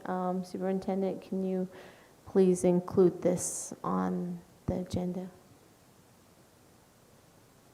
Thank you. Are there any other comments or questions? If not, Madam Vice Chair. I'm sorry? Yes, I have a comment. Go ahead. I would certainly like to obviously table this until we go back to the drawing board and actually get something a little closer to what we're needing. Thank you. Thank you. Thank you, Ms. Sutherland. We will move on to G, update on implementing student ID on campus and dog policy by Devin Verholst and David Grego. So you get me and Candace. Okay. All right. I do want to thank Board Member George for bringing this up for us to report on for the badges, because once we started looking into it, we did see there's some gaps and inconsistencies. Some schools are doing a good job and some aren't. So we do have a safety meeting planned on Thursday, and this is an item of discussion for the badges, and we'll be happy to report back next month on the action plan. But right now, all I can report is that it's inconsistent. Okay, thank you. Thursday at what time? We have our meeting 9 to 11:30, or 8:30 to 11:30. And then we can be happy to report back on the next month's agenda. We had to move it. Thank you, though.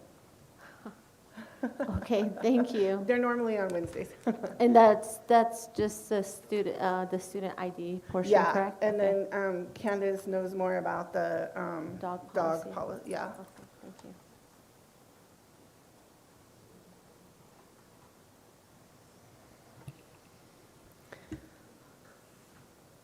Good evening again. So when we are encountering the stray dogs, we have started to call Navajo Nation PD to come help us take care of the strays. The incident that happened a few weeks ago, the dogs were picked up the next day by Animal Control and Navajo PD.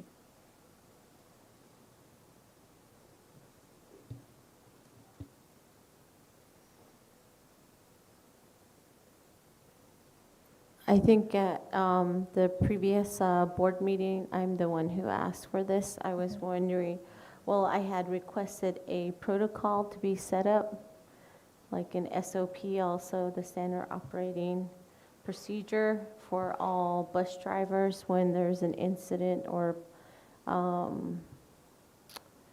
with dogs, regarding dogs, because I think my concern is it's easy for one person to say it's that person's responsibility, and then that person to say, to push it off on somebody else. And I wanted more of a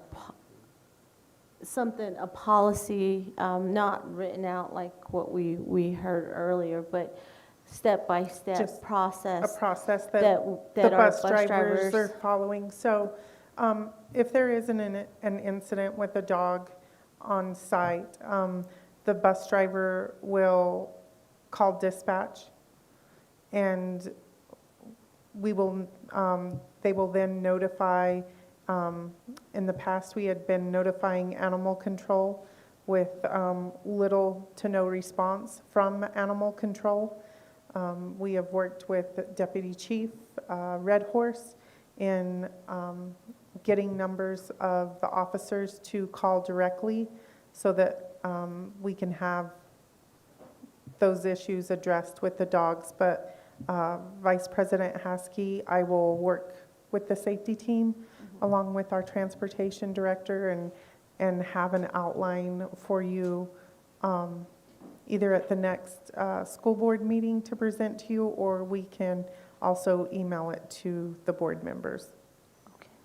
I appreciate that. Yes, I would like that. If we could have it at the next board meeting so that it's visible or it's shared with the general public too, Sure. with our community. Sure. We're happy to do that. Okay, thank you. Are there any questions or comments in regards to G from the board? Yes, I have a comment. Go ahead. I have a comment, Vice President. Yes, go ahead with your comment.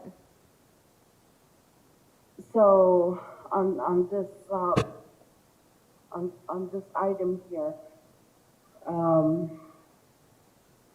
as stated in the last the last board meeting, we already had an incident, and luckily it wasn't severe. But that issue there went on for 2 years. And again, it's one of those things that just keeps being tossed back and forth.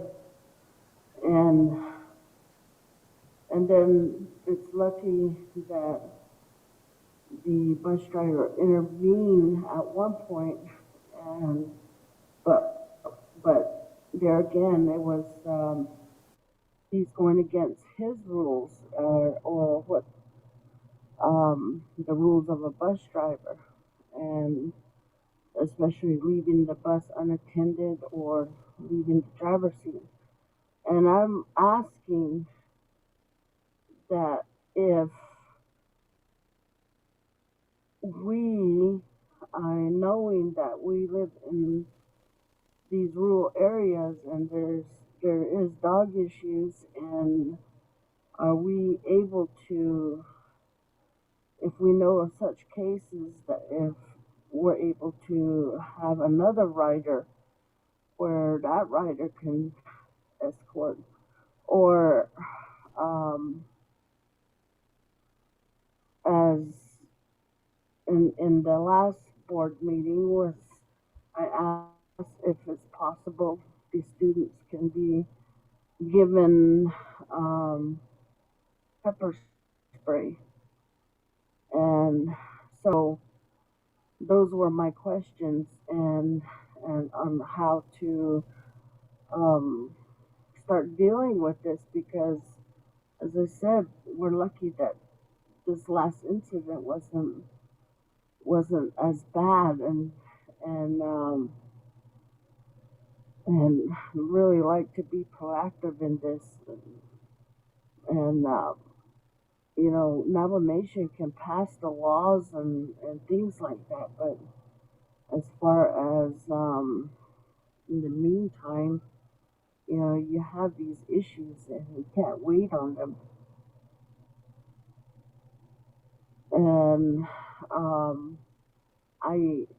you know, I'm kind of wondering, listening to this, and kind of wondering how is it that Ms. Thompson is going to be answering this, and whereas where's our safety? And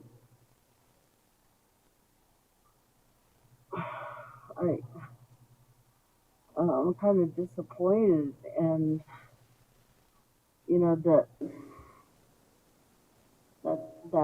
the safety person isn't here to hear these things, and it's just going to go round and round again. And um, but this is an issue. Thank you.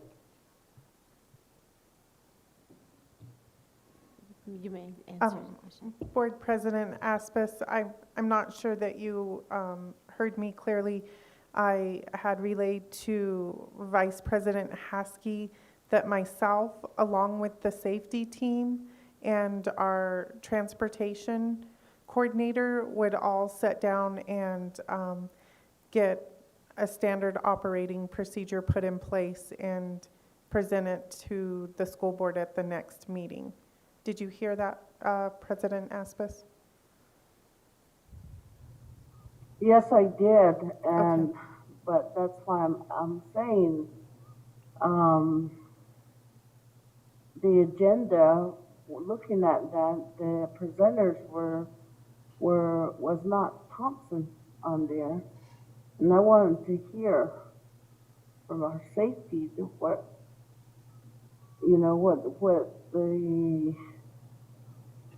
what they were going to put in place, or and I didn't expect to hear from maintenance department.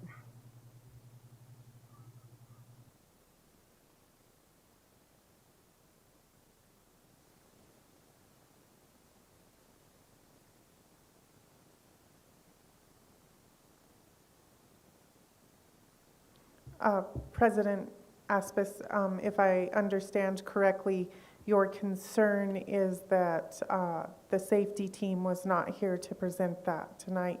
Is that correct, Ms. Aspis? Vice President, Superintendent Carlson,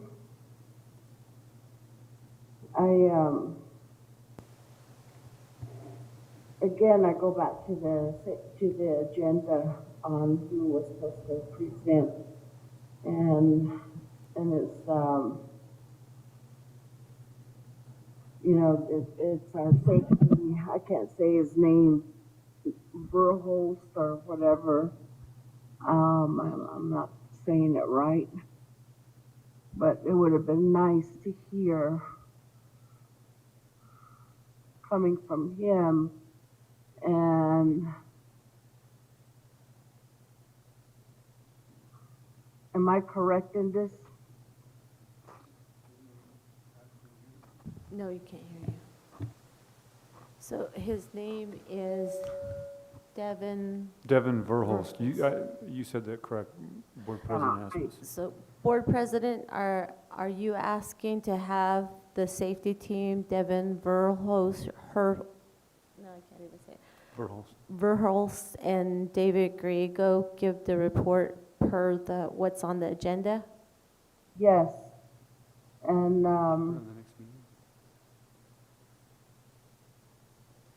I'd like to hear what their plans and how to go about this, and not just just talk. This needs to be there needs to be something set up, and where our students can fend for themselves, and just like this last situation, it just went back and forth from the school to the Navajo Nation police to the supposed owners and of the dogs, and then it was said that it wasn't their dogs, there was some strays that were hanging out with their dogs, and so it just went back and forth,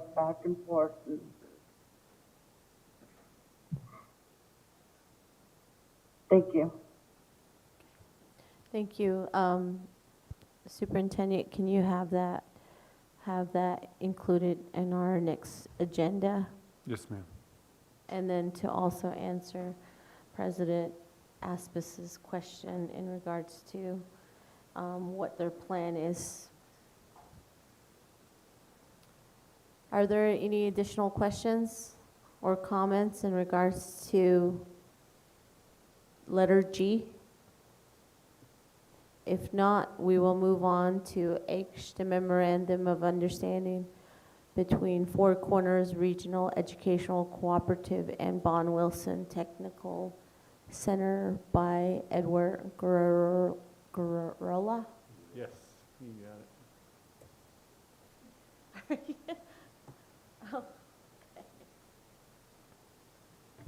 Are you Good evening, available? School Board, I'm here. Yes, Yes. great. Good evening, School Board. So our MOU with the Four Corners Regional Education Cooperative is an initiative where they received money from the U.S. Department of Education to implement extending equity into the digital workforce.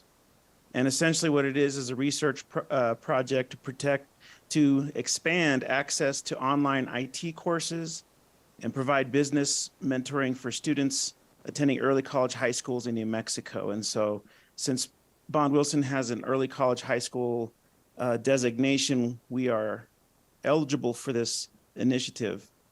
So essentially it's an implementation study. And it's been planning phases, but will essentially start in March of 23 and end in December of 25. And with this study, parents will have the option of opting out before the study begins. And then of the remaining students, they will randomize into two groups. One that will receive encouragement messages, a maximum of 4 per semester to consider taking online IT courses as part of their course of study. So this initiative would help fund a program of study, allowing us to teach online IT courses at Bond Wilson.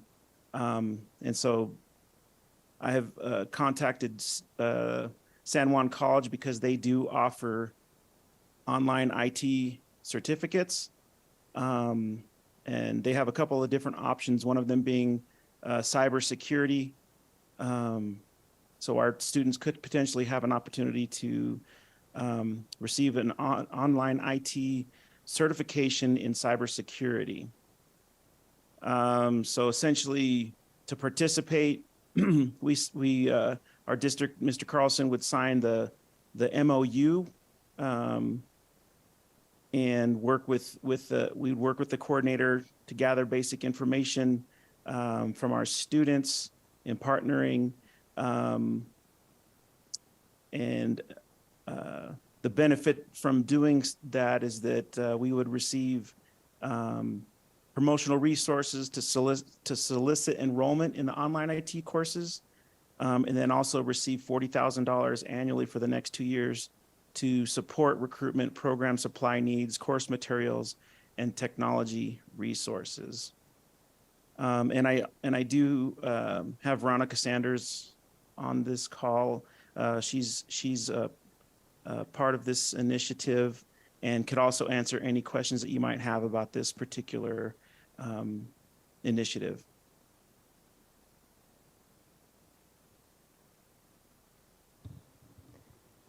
Are there any questions from the board or comments?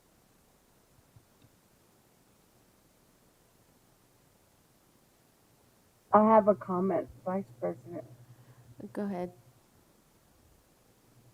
So with these IT courses, is there additional equipment or that's going to be needed as far as helping them train? Yeah, so potentially, so this part of this of the monies received would be for our technology resources. So being able to outfit a computer lab for our students to work in, would be essential, and that would allow us to purchase computers to provide a computer lab at Bond Wilson for this purpose. But it also will go to recruitment, any kind of supplies necessary for, and course materials necessary for the dual credit classes that are being taken.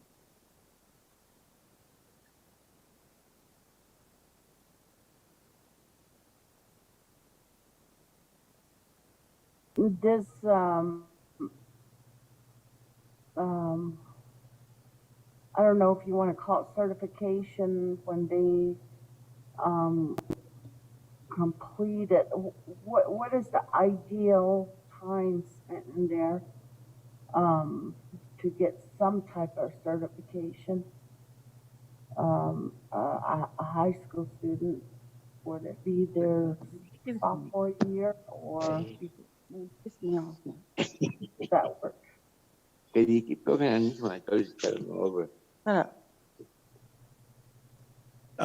Yeah, so in particular, so the cybersecurity course offered at San Juan College, I believe, is 32 credit hours. So essentially, a student could potentially complete the program. You know, it just depends on how much they're going to dedicate to this program. Because, you know, at our school, sometimes we get students as sophomores. Sometimes we don't get them until they're juniors or seniors. So if they start the program as juniors, potentially they can work through the entire accreditation program before they graduate from high school. If not, potentially then those students could at least begin the program and get through most of the program and then complete it once they've graduated from high school if they wish to pursue that. Okay, and I don't know if you would know or the person on the line would know, but is that accepted by San Juan College or neighboring colleges if they continue on? Yes. So any dual credit courses that they would complete in this online course would count towards any, you know, post high school if they wish to complete it. That's one of the nice things about dual credit courses offered in the state of New Mexico is even if they choose a different school in the state of New Mexico, they've done a lot of work with our higher learning institutions to make sure that those credits will transfer to any university in New Mexico. That's good to hear. So, thank you. You're welcome. Are there any additional questions or comments from the board? Vice President, may I? Yes, you may. Thank you. I was just wondering, would we need to get any permission from the Navajo Nation Institutional Review Board or IRB for permission? Not that I know of.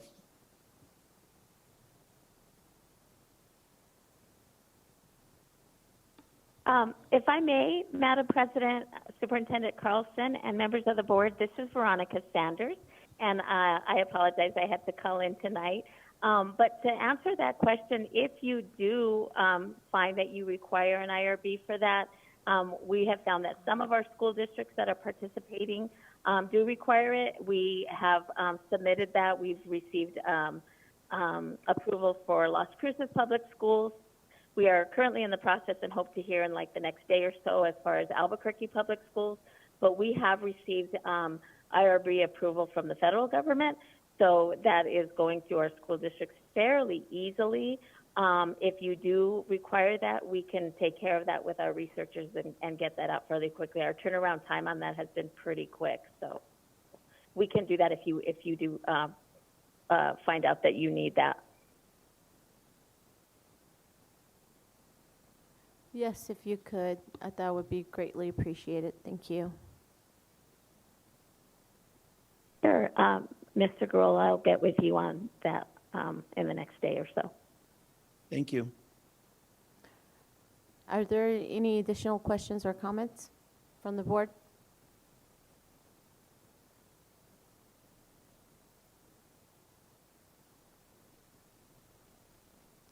If not, we will move on to number 5. Review consent items and items pulled from consent agenda for discussion and/or approval.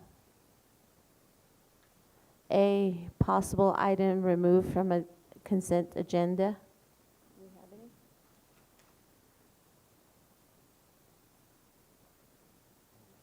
We don't have any, right? There were none that were removed. So number 6, consent agenda. Motion to accept the consent agenda A through M. Make a motion.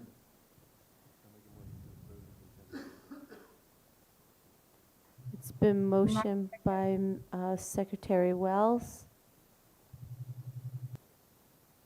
Second by, do I have a second? I'll second.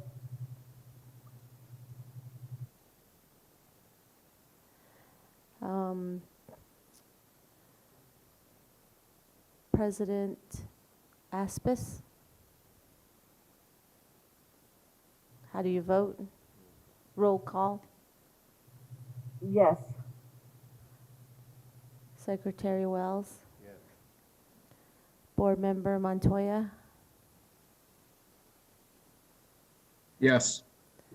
Board Member George? Yes. And I vote yes. Number 7, board and superintendent reports. Any A, board member reports, any board members have a report? Madam Vice President, Yes. just to iterate what we're attempting to do out here during this conference. Obviously, today's discussion was good in respects to being able to voice our concerns where we are regarding the environment and the impending effects of political decisions and economic decisions that directly impact our students, especially in light of the closure of San Juan Generating Station. And also as well, again, just to make mention that I have further information to present on behalf of the J1 visa, H1B visa holders to see what we can do to get our congressional members to push the State Department to get extensions. So hopefully we'll be successful. Thank you. Thank you. I'm keeping my fingers crossed the same, that you all are successful. Thank you for doing what you're doing over there. Any other board members with a report? If not, I will move to the B, superintendent report. Did you already give your report? I did it at the beginning. Okay. You don't want to hear it again. It wasn't that good. Okay, well, I was on the road, so I didn't hear That's it. okay. So, we will move on to 8. I trust you. Requested action items and/or reports for next meeting.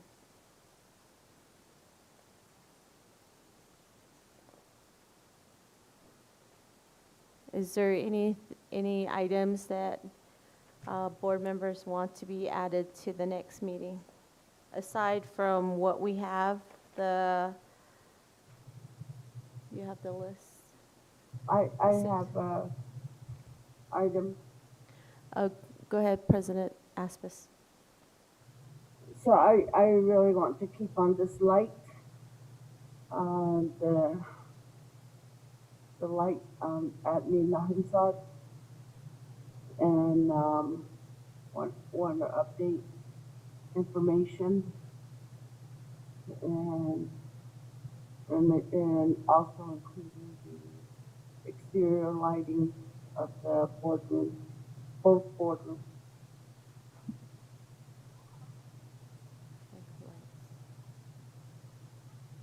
Thank you. Are there any Madam Vice other? President, Yes, go ahead. would like an update on the graduate profile, where we are with that within the district.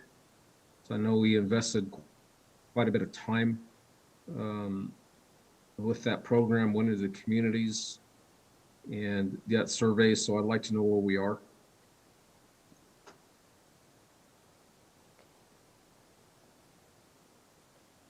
Anything else? Mr. Wells?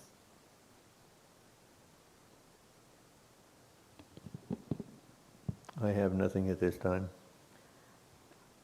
Board Member George?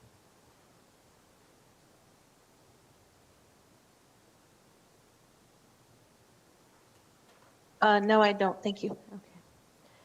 I don't have anything at this time either, so we'll move on to 9 plus and deltas. A plus and deltas from, we'll start with President Aspis.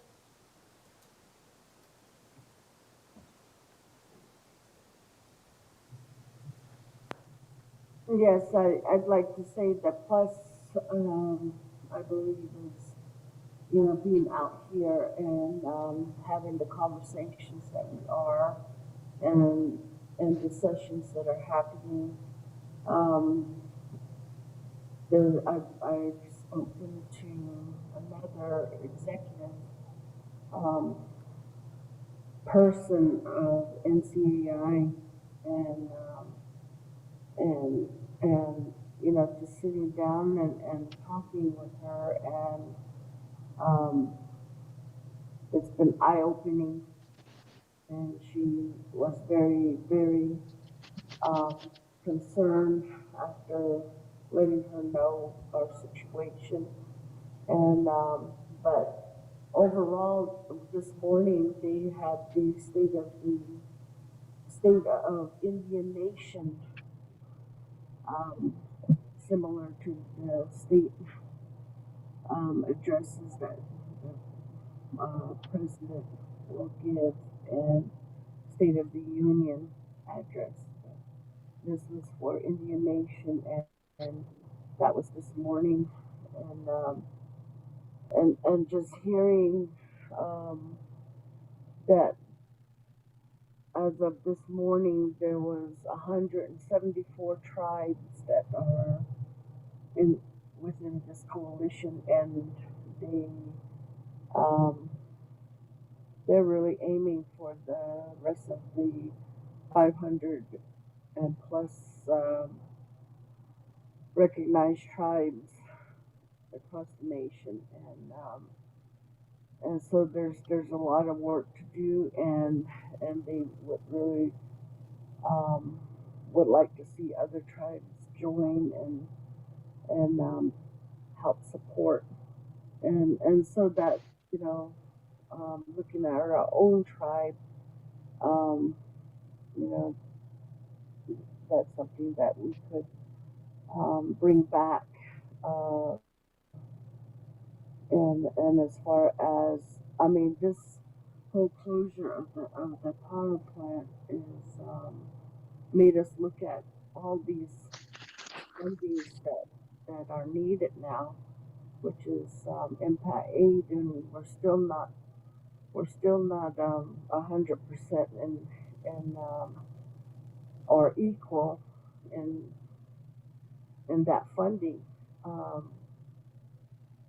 And so there's still a lot of work to do, and in replacing that funding, and then also since the power plant has closed, and that threat still looms over us, it's we still got credit rating issues, we still got bonding issues, and so those don't go away. And then when when those things are happening, how do we keep, teacher retention? How do we keep students? How do we keep families? And so these were very eye-opening for this executive member of NCEI, and so I think gradually we're getting that out there, and then also as our resolution, it becomes more important for them to push that for us as well, and concerning impact aid.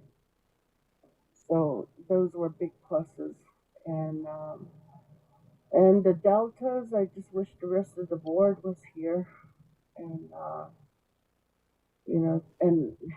it's very you're not the popular person when you stand up and talk about these things, and but I think this evening it was neat to see another tribal member from the I believe Chinook. I may not be saying their tribal name correctly, but that the young lady stood up and talked about how wind turbines are affecting their fishing, their oceans, their whales, their whaling, and I believe it's because of me speaking, and then because of board member Montoya speaking, that's giving these other tribal members the courage to stand up and to say that in some cases tribal land has become sacrificed in order for the United States to push their renewables, their solar projects. And so I believe that was a big plus. But again, I say the deltas is, I wish the rest of the board was here to, just to hear and be a part of this. Thank you. Secretary Wells, plus and deltas.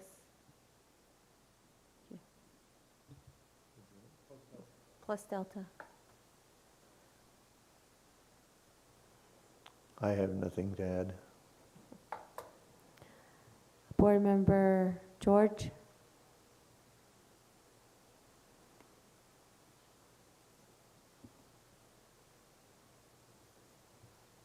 Board Member Montoya, plus delta. Well, yeah, plus I concur with Ms. Aspis.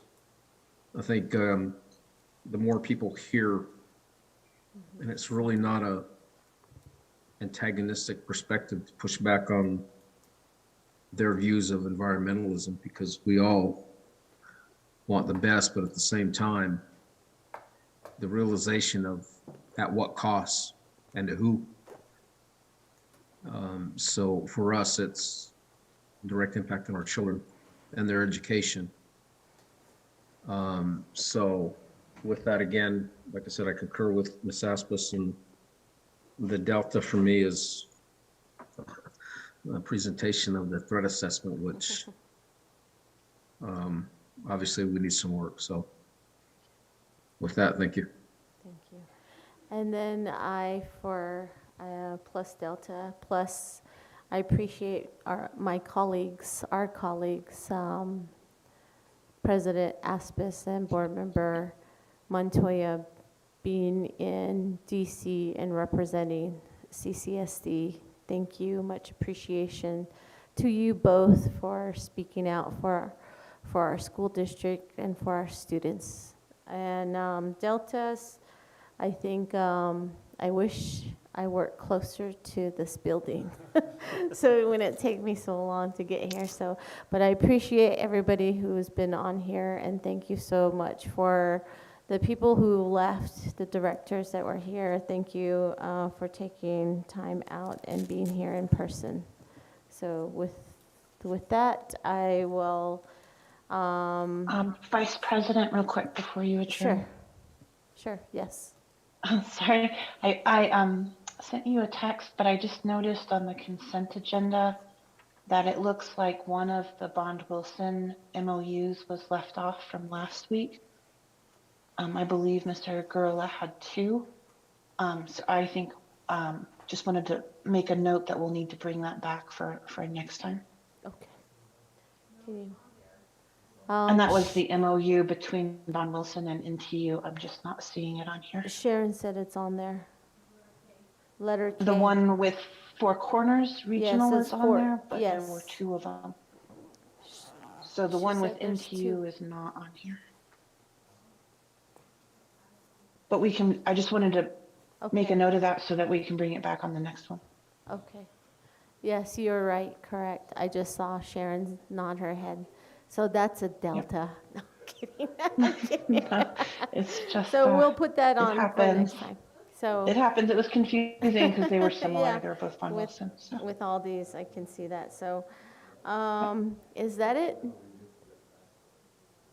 Okay. Yes, ma'am. Sorry, that All was right, it. Thank you. no problem. So now we will move to 10, adjournment. Could I get a motion Make to? a motion, we adjourn. Secretary Wells, could I get a second?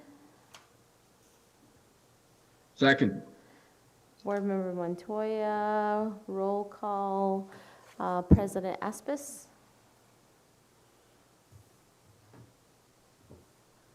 Yes. Secretary Wells? Yes. Board Member Montoya? Yes. Board Member George? Yes. And yes for me. So 5-0. Please be safe out there and safe travels, everybody. Thank you so much for joining us on this bright Tuesday.